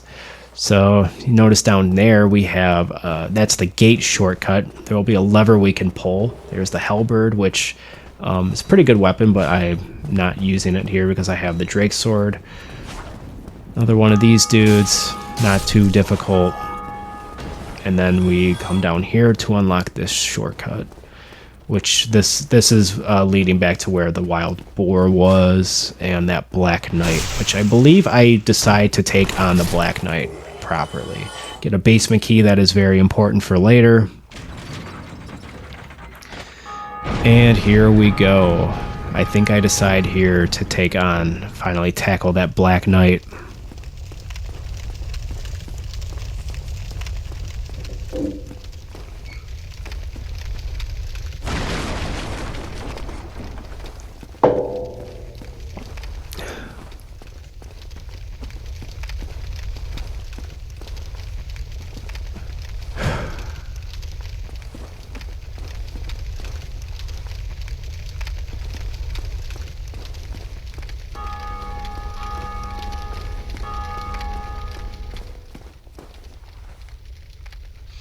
Can't figure out what I'm trying to do here. Am I gonna go back? Like, I'm having a lot of indecision. I see, this is the thing with despair, is you wait long enough and it starts like nagging you, and it's telling you like, you can do it, you can do it. Like, you don't have to despair, you can do it. Just do it. Just do it, bro. And you know, that's where despair can eventually kind of mutate into, oh, he is right at the top of the steps waiting for me. He knows, he's waiting for me. See, this is beautiful design, because like, how can you explain how he knows you're coming up? Because how many times have we gone up those stairs down? He is always far back outside. That time he was waiting for us. But as you can see, now we have him in a very open area. I feel very comfortable here. All the enemies are taken care of, even though I'm still getting my shit wrecked. But yeah, just, you know, roll dodge away if he's doing. This is a perfect place to fight him. Don't roll into the fire like me though. And let's see if we can get some backstabs and finally dispatch this most difficult of early roadblocks. There we go. And look at that, with the Drake sword, got him down to half health. It's gonna take only a couple of backstabs to dispatch this guy now. This poor bloke. Look at that. Is he done? He's done. And he gives us a Titanite chunk. Perfect. Again, didn't get lucky and get the really cool... Oh, we got to do the first down with the Drake Sword. Oh, look how badass that looks. Whew. And now we can finally... We can bask in our triumph and move on. Eventually to the Bell Gargoyles. So if you notice here in this area, again, we are presented with a choice. We can either go forward and be like, okay, what's here? Or if you notice to the right, there is another path.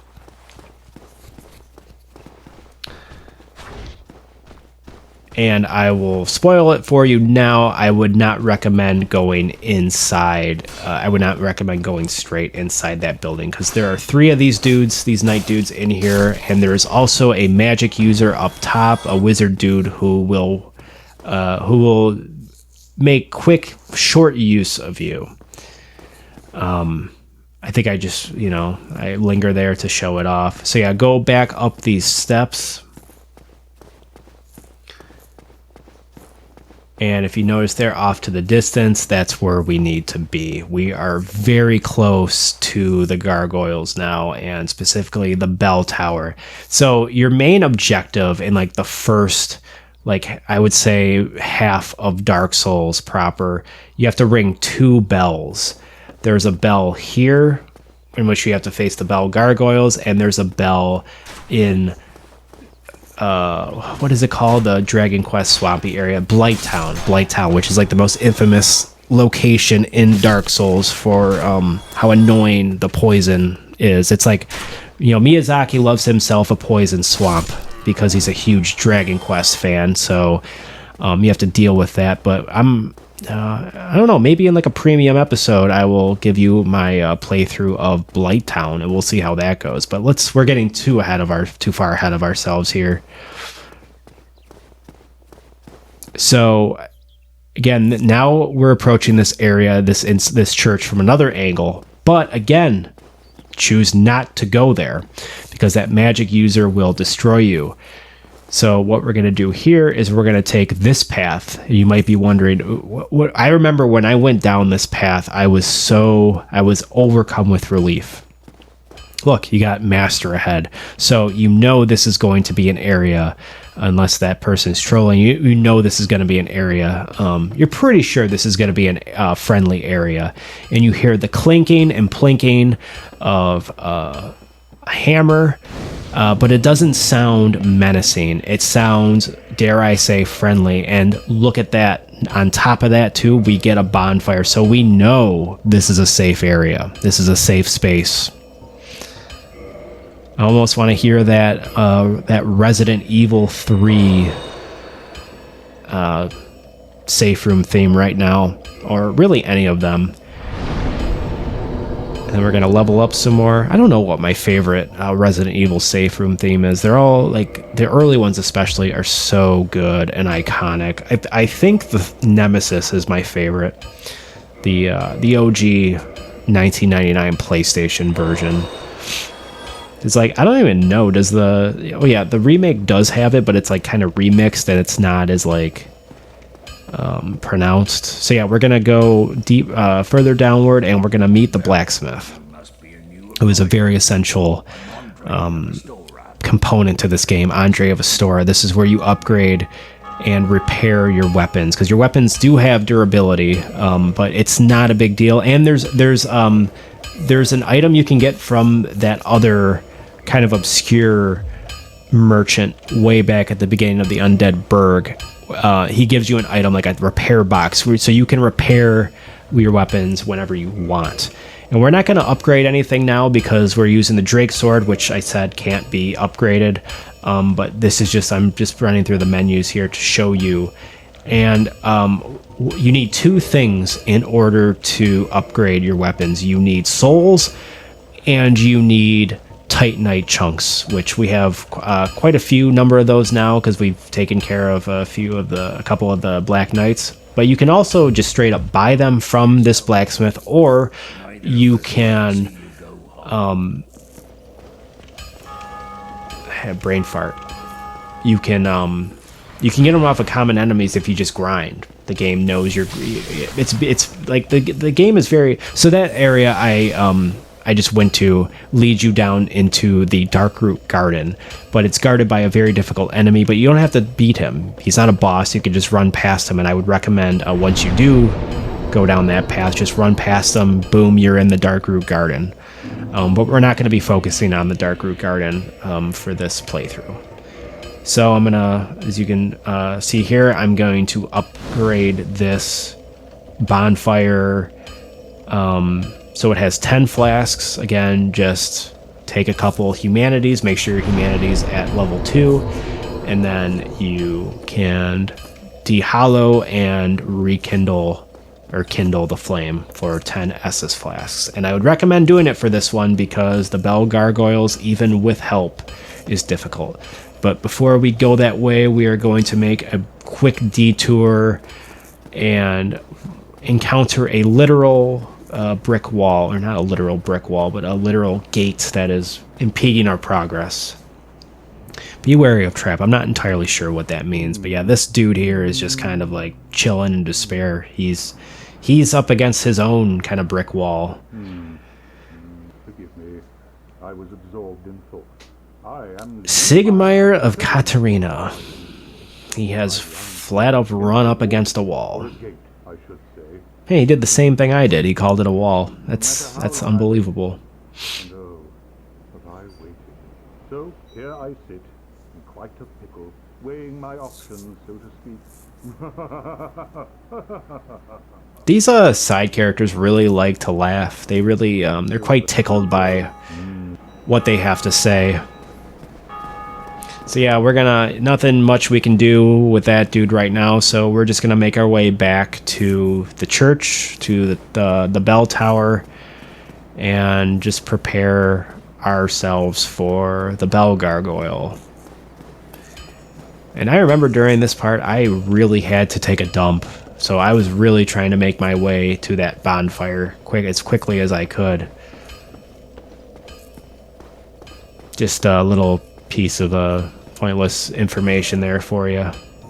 I should really lock this behind the premium. This is premium content if I've ever seen premium content in my life. Good lord. So yeah, these three guys have respawned because we hit up that bonfire. But we are more than used to these guys at this point. Go inside. Now we go inside the tower. So remember and then we got to deal with this guy. This guy with a massive shield. This is another enemy that will go away permanently once you beat him once. And he's not too bad. Like, he doesn't have like terrible range, but I don't think I backstab him here. I don't know if he can be backstabbed, but hey, as you can see, I have the Drake sword, so I make pretty quick.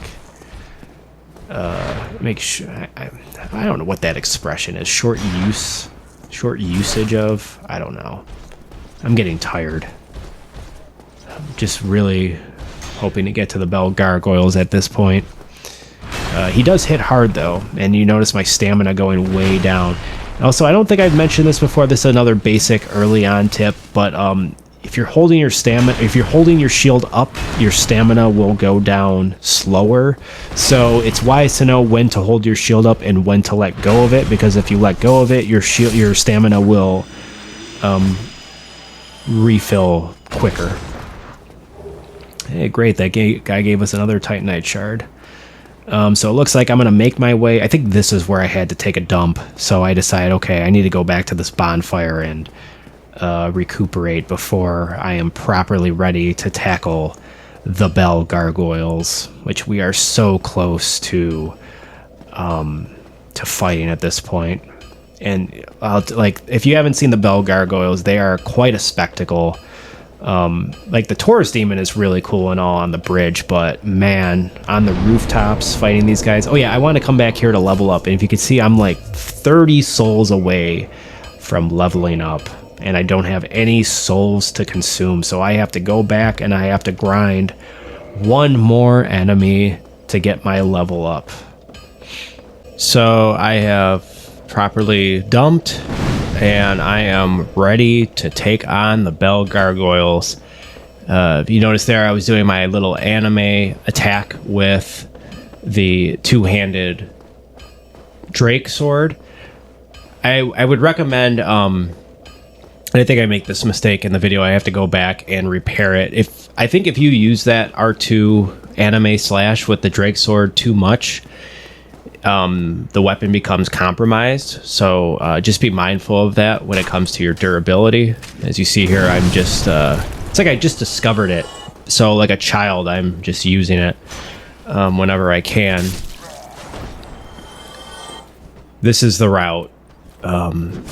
You should be well acquainted with this area by now. So this is the very last vestiges before I'm trying to parry here, trying to just show off really quickly how the parry works. So how the parry works is you wait for an opponent to slash you, and like right in the nick of time, you have to hit L2 or the left trigger, at which point your character will, if executed correctly, he'll parry with the shield, and then you will hear a diegetic sound, and then will leave the common enemy vulnerable, and then you hit R1 or right bumper to execute a quick time event. So I just got that Firekeeper soul, which is perfect because we are going to now use this elevator shortcut, which will take us back to the Firelink Shrine. And we're going to do one last thing before we take on the Bell Gargoyles. We are going to level up a bit. As you can see there, I just equipped that ring that we got from the first Black Knight we defeated. And a couple hours ago at this point, it seems. So yeah, just take the stairs up here, or no, sorry, you go back downstairs. There's not really much up here. There might be a hard-to-reach item you can grab, jumping off the ledge or what have you. So I'm gonna take this back, and I'm gonna show off a new area of the Firelink Shrine that I neglected to show when we were first here, all those hours ago. So yeah, if you've noticed by now, this video is going around like 2.5 hours. So yeah, if you know what you're doing, you can get through the Undead Burg and the Undead Parish within a couple hours.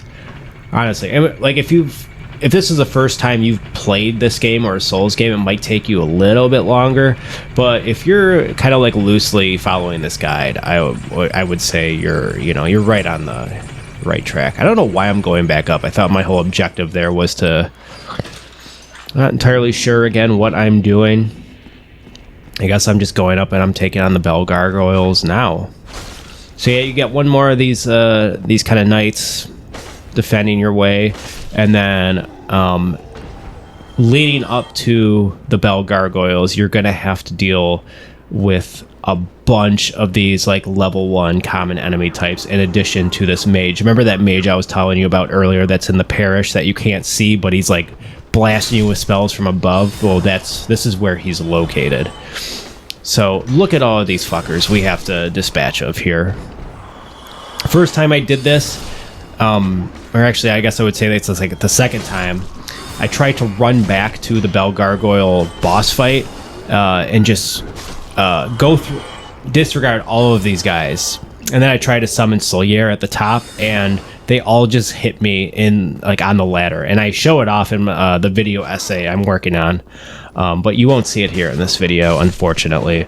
But if you do want to see it, I would recommend checking out my video essay I plan on making as it pertains to Elden Ring, Dark Souls, and Demon Souls.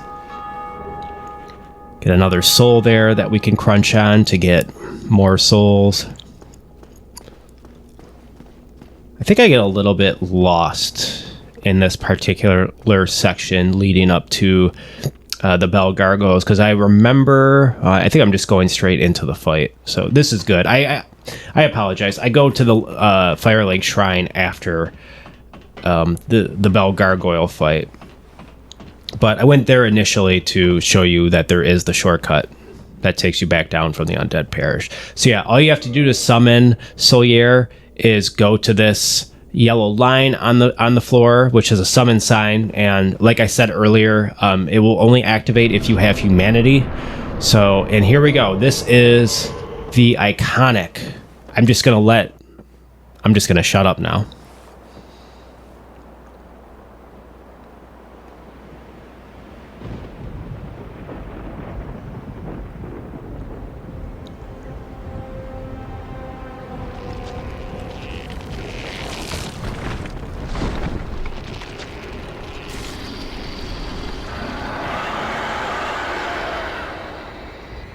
So this scared the shit out of me the first time I encountered this. I felt so overwhelmed. There should be like a word for like the first time you encounter like a boss in Dark Souls or a Souls game that just completely overwhelms you with its size and menace. So this fight is much more difficult if you don't have Solier, and that's how I tried to beat the Bell Gargoyles in 2011. Now you notice he does not hit. Solier does not hit hard, but he does provide a very welcome distraction. And if you notice there, we also, if we hit the back of the Bell Gargoyle, we get the Gargoyle tail weapon, which is a very poor weapon. I'm not entirely sure why it's in the game, but yeah, you do get that. And then once we get the Bell Gargoyle, the first one down to half health, another Bell Gargoyle with half of a health bar appears. And this is why it's essential to summon Solier to the fight. And as you can see, it is not that difficult at all with a summoning partner, a Spirit Ash with you. I mean, I am making very short work of this guy. And there we go. Like, I barely broke a sweat facing him. The first time I faced him on this, like, new playthrough, 2024-ish Dark Souls playthrough, my heart was racing. With this one, I barely broke a sweat. Not because I'm an expert at the game, but because I've done this fight. Oh, there's the first down with the... Oh, yeah. Because I was comfortable because I have Solier there, and I also know now that, like, this game is not that overwhelming and difficult. After you get comfortable, you just own the space. You make steps forward when you can. You're not always going to make progress, but when you do make progress, it's going to feel incredible. And you'll usually find that you'll gain momentum and you'll start making progress more and more and dying less and less. There will be times when you die 30 times and you will have no idea what you're doing wrong and you will get frustrated. But that's part of the process, and that's not the only experience of this game. There's also this incredible feeling of just like accomplishment. One could even say euphoria. So this is one of the two bells we have to ring. This, like I said, the first half of Dark Souls is the objective is to ring two bells. One of them is in right here, the Undead Parish. The other one is located way down below in Blighttown, which I do plan on doing another playthrough of, maybe even a premium one for the old Patreon, as it were, if you're willing to give me money to do this. So we get this guy too, who's down here, who you can pay him to absolve you of your sins, which in this game means like if you, like I was saying earlier, if you attack that one NPC in the Firelink Shrine, this guy allows you to make amends for a mistake you may have made, such as that. I can see there, request absolution, and we are fine though. We have not sinned yet, and he does give us a nice gesture. So, but I personally like just spamming the first down one. And now, after the Bell Gargoyles are dispatched, we are going to make our way back to the Firelink Shrine. Now, there are two different areas you can tackle next. You can choose to tackle the Darkroot Basin. If you notice there, I'm using my Homeward Bone, which takes you back to the bonfire. So you can tackle either the Darkroot Basin, which you can get to through the going down the stairs where the blacksmith is, or you can go towards the Capper Demon, which is what I plan on doing. A lot of people like to do the Darkroot Garden first, just because like the Moonlight Butterfly is an easier boss and it's kind of a more chill area. But in closing out this walkthrough, I'm gonna say, you know what? Let's put our big boy pants on and let's tackle the Capra Demon. Now, the Capra Demon was what caused me to rage quit Dark Souls for the second time in 2018 when I bought the remastered version. I finally was able to beat the Bell Gargoyles by summoning a real life player who was way overpowered and just beat the gargoyles for me. And then I hit another brick wall almost immediately with the Capra Demon. The Capra Demon is, I don't know if I'd say it's as difficult as the Bell Gargoyles. I guess I would say it's more difficult because you can't summon, at least you can't summon Solier or any like NPCs to the fight. And on top of that, you're fighting 3 enemies instead of 2. One of them being like a proper boss, and then he is flanked by two of those 2 poisonous dogs, or 2 dogs that can inflict bleed on you. And alone, they're not that bad, but yeah, when they're in packs like that, they can really build up your bleed really quickly. And what makes the fight especially difficult is it takes place in like a really small, awkward space. But I'm going to show you what I did to beat it. Again, without really breaking much of a sweat. Not because I'm an expert at this game, but because I'm I'm going through this area again because this is me just getting lost. I don't know if I'm going to include this in the video, in the walkthrough. I might just delete this part because I think I don't really do anything up here. I'm trying to figure out what is up here. So this is like as high as we can go in the Undead Parish without actually engaging with the Bell Gargoyles. Try beating to a pulp. I probably should have read that message more seriously because I think I may have missed something in here because I don't remember. Yeah, I remember I just like encountered a dead end and then I was just kind of like, okay. Did get a humanity out of it, so there is that.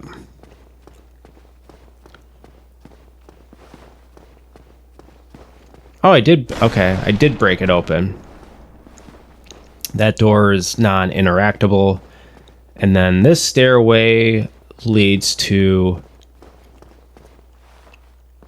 a jail cell where there is nobody inside of there. I think there is somebody inside of there, maybe before the Bell Gargoyles. Maybe it's the guy I'm thinking of. There is some obtuse stuff in this game in regards to like character placement, because like certain NPCs will they will move to other spots of the map once certain like things have gone into motion in the Souls games. And Elden Ring, like Elden Ring's a great game, but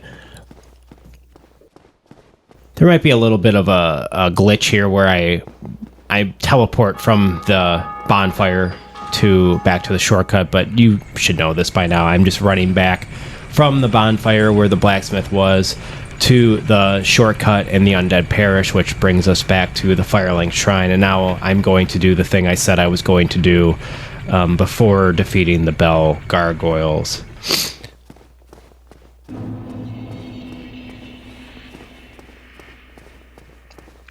There are a couple of things that I've omitted in this walkthrough, maybe purposely, maybe not. I'll let you decide. But the reason I do this is there's one tip I'm going to give you that I've never heard one Souls expert or runner or Let's Player ever mention. And that is, if you want to know something, you can look it up. You can Google it. You can YouTube it.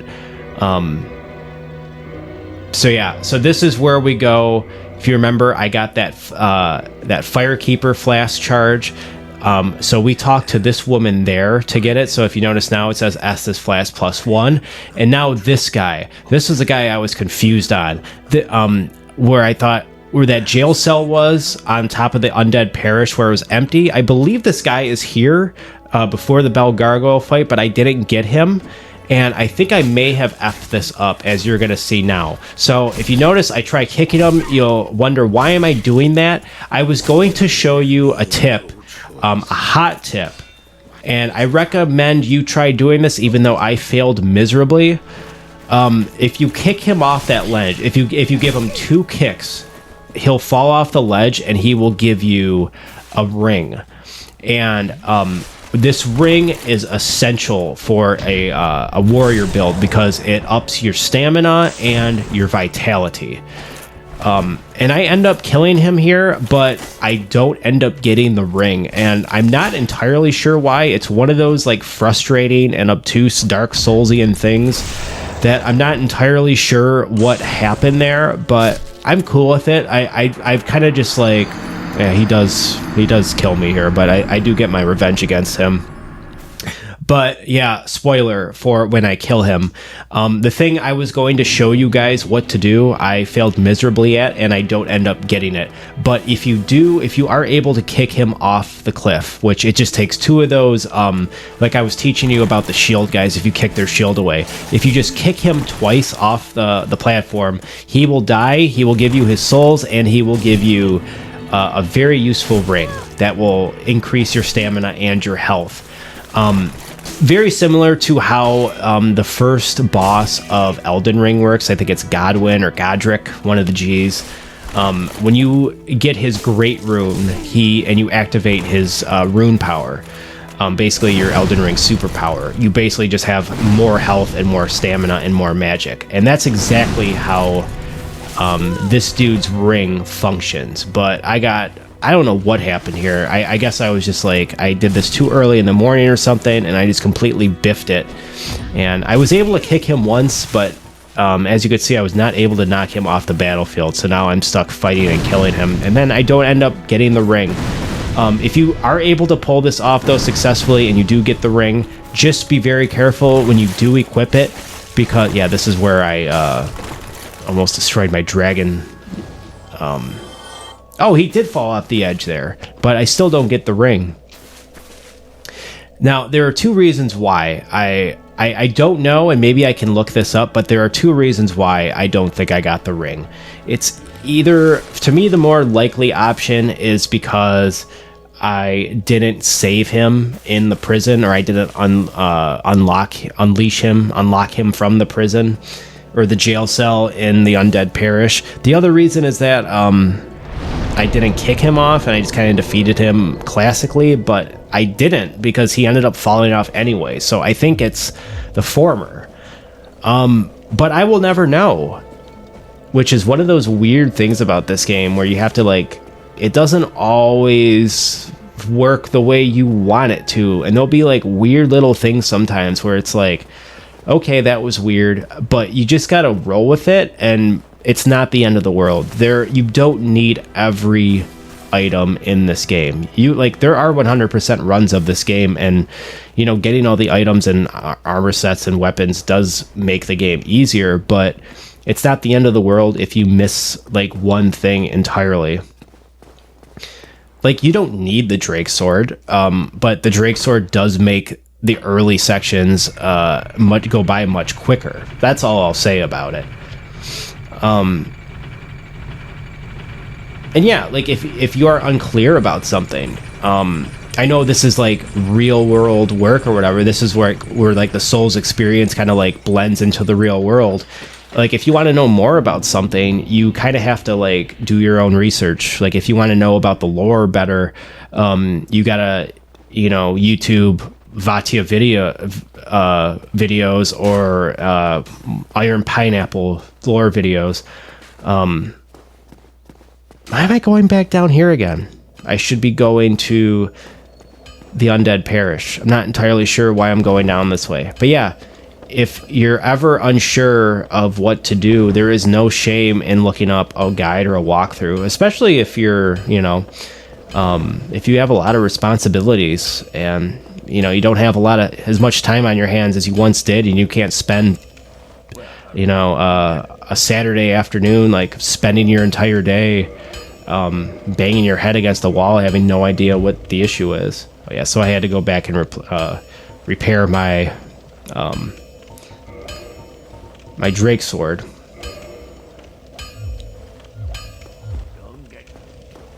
So I could choose there to reinforce this armor, but really haven't encountered any armor sets yet earlier in this walkthrough. There is an armor set in the Darkroot Basin, but we will not be going there for this walkthrough. We will be going to... We'll be going down below into facing the Capra Demon, and then we're going to call it. That'll be the end of it.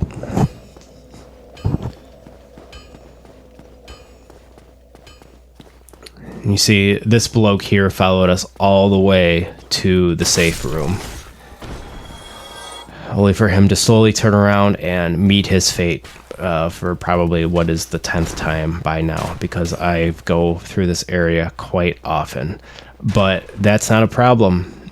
It's very important to, get yourself well acquainted with these areas. And now I'm going to try. So this is this is the Undead Parish, but from the backward side. So we notice there are 3 knights in there. We can see all of their placements, and then this is like the backwards perspective of all these dudes waiting for us, just line and wait. And they just have all their backs turned to us now. And here we go. I'm trying to run back, and I forgot that shortcut. There is also one other thing I forgot to do in this playthrough, and that was to unlock the dragon, to get the dragon bonfire, which unlocks that very useful gate shortcut there that would have really helped me out tremendously there. And because I didn't do that, I am being punished by having multiple swarms of different enemies just completely wreck my shit in less than 5 seconds. So we will have to start again it starts us at the Firelink Shrine, since that was the last bonfire I chilled at. And we are going to try this again.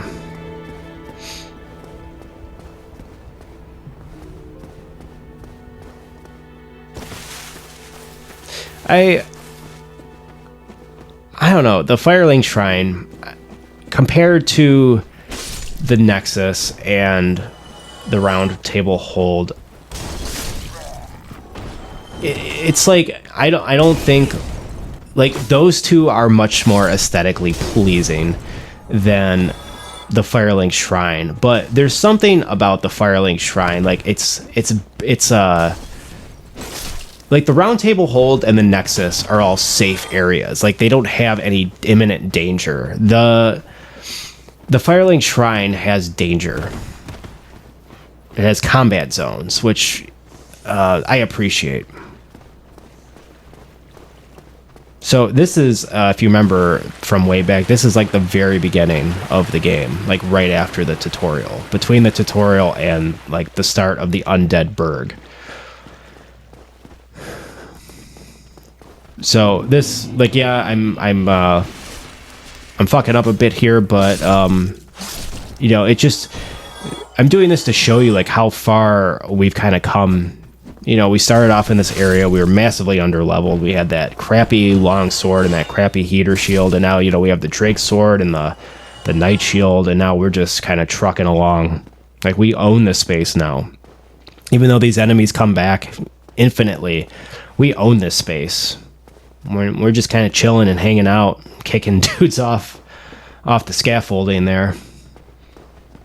And don't forget, like, if you want to get like top up on anything, you also have that merchant that's very close by, because this is right next to the main Undead Burg bonfire.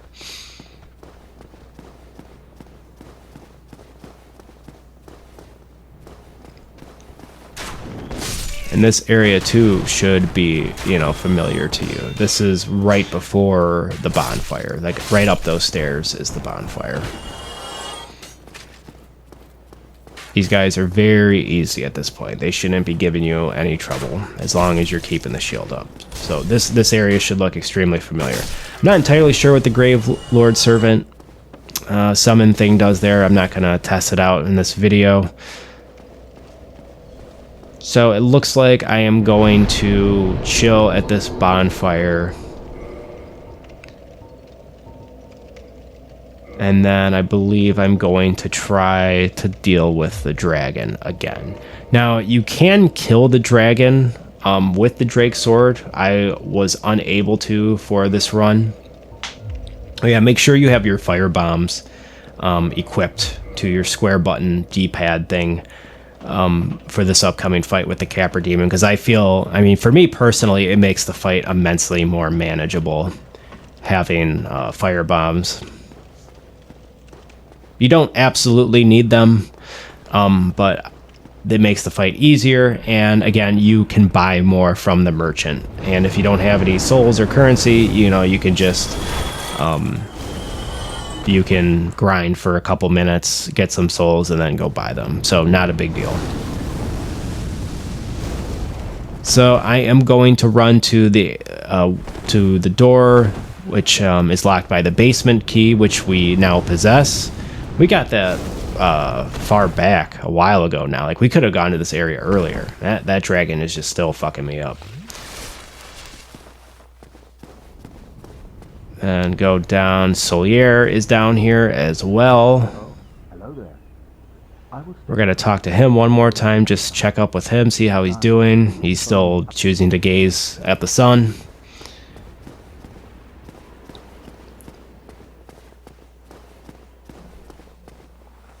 This area is interesting. It's another kind of like tightly corridor. It's a pretty linear area compared to the Undead Burg and the Undead Parish. Like, there's really only one route to go.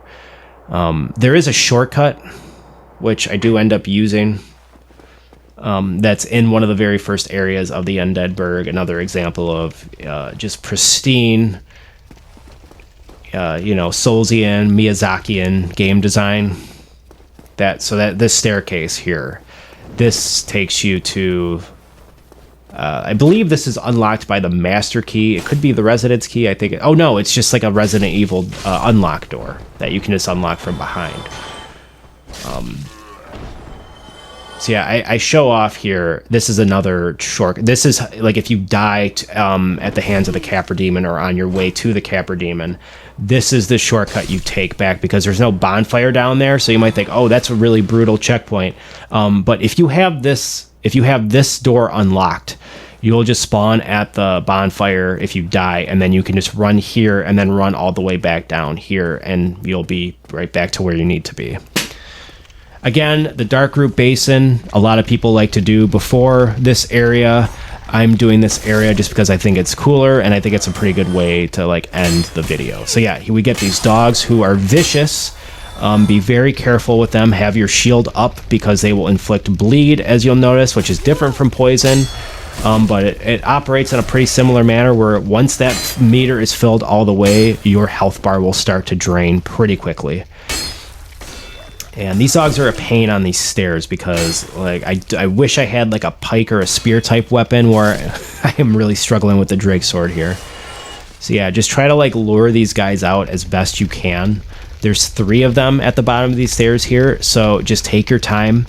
And then we're going to encounter some kind of like ninja type enemies that can stagger you. And there is a useful trick here where you can kill them before they so they come out of these doors, they jump scare you, but you can just whack away at the door while they're hiding and waiting to ambush you, and just take them out here. As you can see there's a very useful online tip imploring you to try attacking. There's another one. And again, we're making very short work of these guys with the Drake Sword. They take 1 hit, which is wild because I remember these guys being very difficult when I first went through this area without the Drake Sword. I think I was using a +3 axe that I was getting modified from the blacksmith. The Drake Sword, again, like, I cannot recommend getting the Drake Sword as early as you can because it just makes Like if you plan on replaying these games like me, you know. So these guys are, you can see they made short work of me there. Like I said, we have the bonfire, so no problem, we're good to go.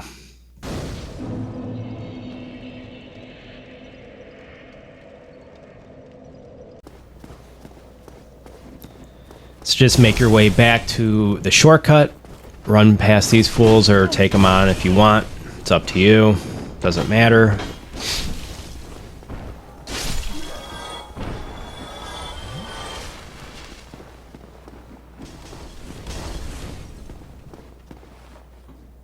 Then we make our way back down, and we're gonna give this Capra Demon route another go.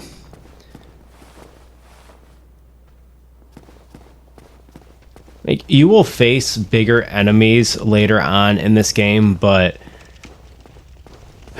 if you can beat the Bell Gargoyles and the Capra Demon,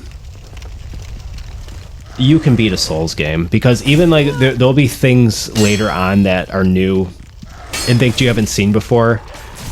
If you're able to put together like 2 to 3 like different strategies of how to like go about something, and you're not just like forcing the same way of playing throughout. Like if you have a couple of other techniques in your back pocket, you should be good, and you should be able to beat this game. And I would say this game is probably easier to beat than Elden Ring, not only because it's a shorter game, but because there's like much less chance of like randomness and just getting like, you know, lost and overwhelmed in the world. Because like people say Elden Ring is the most accessible Souls game, and in a certain sense it is, because it's really easy to just like take off in the world and explore and have fun exploring without even have to like I do plan on making another like a similar to this, like an Elden Ring video where I like go through the first few hours without well, my idea is like to do it without tackling a boss at all, or even leveling up just to see like what kind of cool items you can get without being that powerful. That's Elden Ring's like big strength to me. Dark Souls is much more I don't know, it's so weird to me because like when I played this in 2011, I thought this game was massive, and now playing Elden Ring in 2022, 2024, like, and knowing how massive that game is,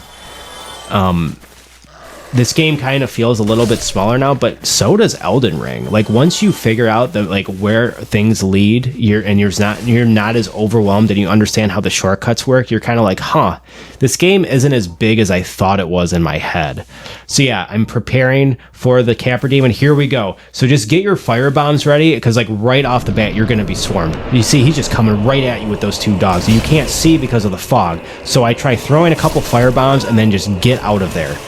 And I roll up the stairs. As you can see, these dogs are just, they move fast too. So you have these stairs, which are essential. In order to beat this boss, I would recommend using the stairs to your benefit. And if you can get a dog within your sight, just take them out as soon as possible. 1 whack with the Drake Sword, maybe 2, is all you need. So those dogs are done, and now we just have to deal with the Capra Demon. I would recommend getting rid of the dogs as fast as possible, so it's just you and the Capra Demon, and then I would just lock onto him when you can, and when you're from a comfortable, safe distance on the top of the stairs, and start spamming fire bombs. That will get a lot of his health down, and if you have black fire bombs, all the better, because they do even more damage than the regular fire bombs. And yeah, like by himself, he's not that bad, but this arena is like so enclosed and like awkward and tiny. And you know, the developers are having a good laugh with you here for sure. But as you can see, he ain't nothing. Victory achieved. So we get the key to the depths, so we can go into the, well, there's the first down. Got to get that in there.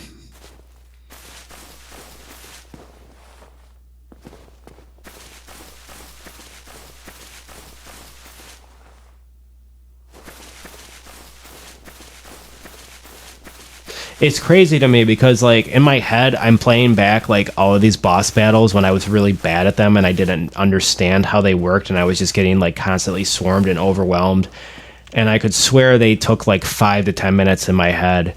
And it's like the boss battles usually in these games last like anywhere between like 30 seconds to like maybe a minute and a half. If you like don't entirely know what you're doing, you're just kind of struggling, but you like you eke by with a victory. They don't take that long when you actually think about it. You think they take way longer than they actually do. Like that Capra Demon fight couldn't have lasted longer than a minute. Which I equate the Bell Gargoyle fight to like a boss fight in one of the old Teenage Mutant Ninja Turtles beat 'em up arcade games. You know what I mean? Like I could be playing, I could have played the Turtles in Time boss theme over that Bell Gargoyle fight with Solier in my corner, and it wouldn't have seemed out of place. And you know, maybe I have done that. Maybe I've edited that into the video as a little treat for non-premium viewers. Maybe I won't be as generous in my next premium paywalled episode of this.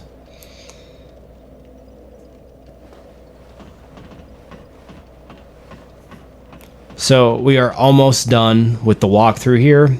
I want to show one more thing before I sign off here and leave you and myself alone. But if you have taken on the Bell Gargoyle and the Taurus Demon and the Capra Demon, you're pretty much like, you're good to go. That's right. I'm going to show you the shortcut that I completely forgot to activate. I would recommend getting this early too, because it'll make your and that's why I implore you not to follow my guide to a T. Like I invite you to like watch this and enjoy it, but don't do the same mistake I did when I was first getting into these games. Like I remember when I was playing Bloodborne, I was like religiously following somebody's YouTube guide, like doing exactly what they did, and it was kind of a painful, unpleasant experience. So like you can still use your mind and your imagination and not just have to like rote memorize some content creators footage. You know what I mean? Don't make the same mistake I did.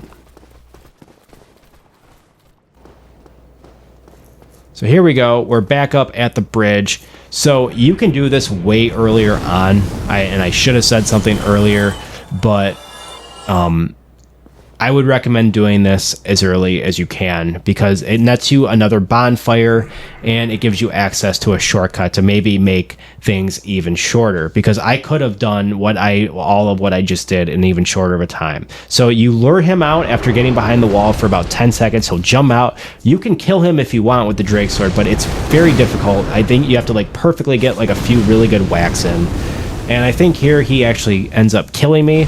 And also don't forget to pick up the items on the ground there. And if he kills you, he kills you. But if you get the items, you get the items. That bonfire was right there. So that bonfire behind the dragon we have not activated yet. That is the last thing I'm going to show you, and then that'll be the end of the video. So I hope you enjoyed watching this. I hope I made it entertaining as much as I did educational, and hopefully offered a not just tips, but like a vertical slice to like what this game, like what makes this game design and this game Dark Souls in particular like really interesting. Because not a lot of video games are operating on this level, and this is a game that came out 13 years ago in 2011. And it's a game I used to scoff at and roll my eyes at and thumb my nose at and think it was, just for, stupid incels that have too much time on their hands. And they've gotten their grubby hands on this game for sure. But it's for everybody. It's on us to like show how accessible it actually is. So there you go. There's the Undead Parish bonfire that I never activated.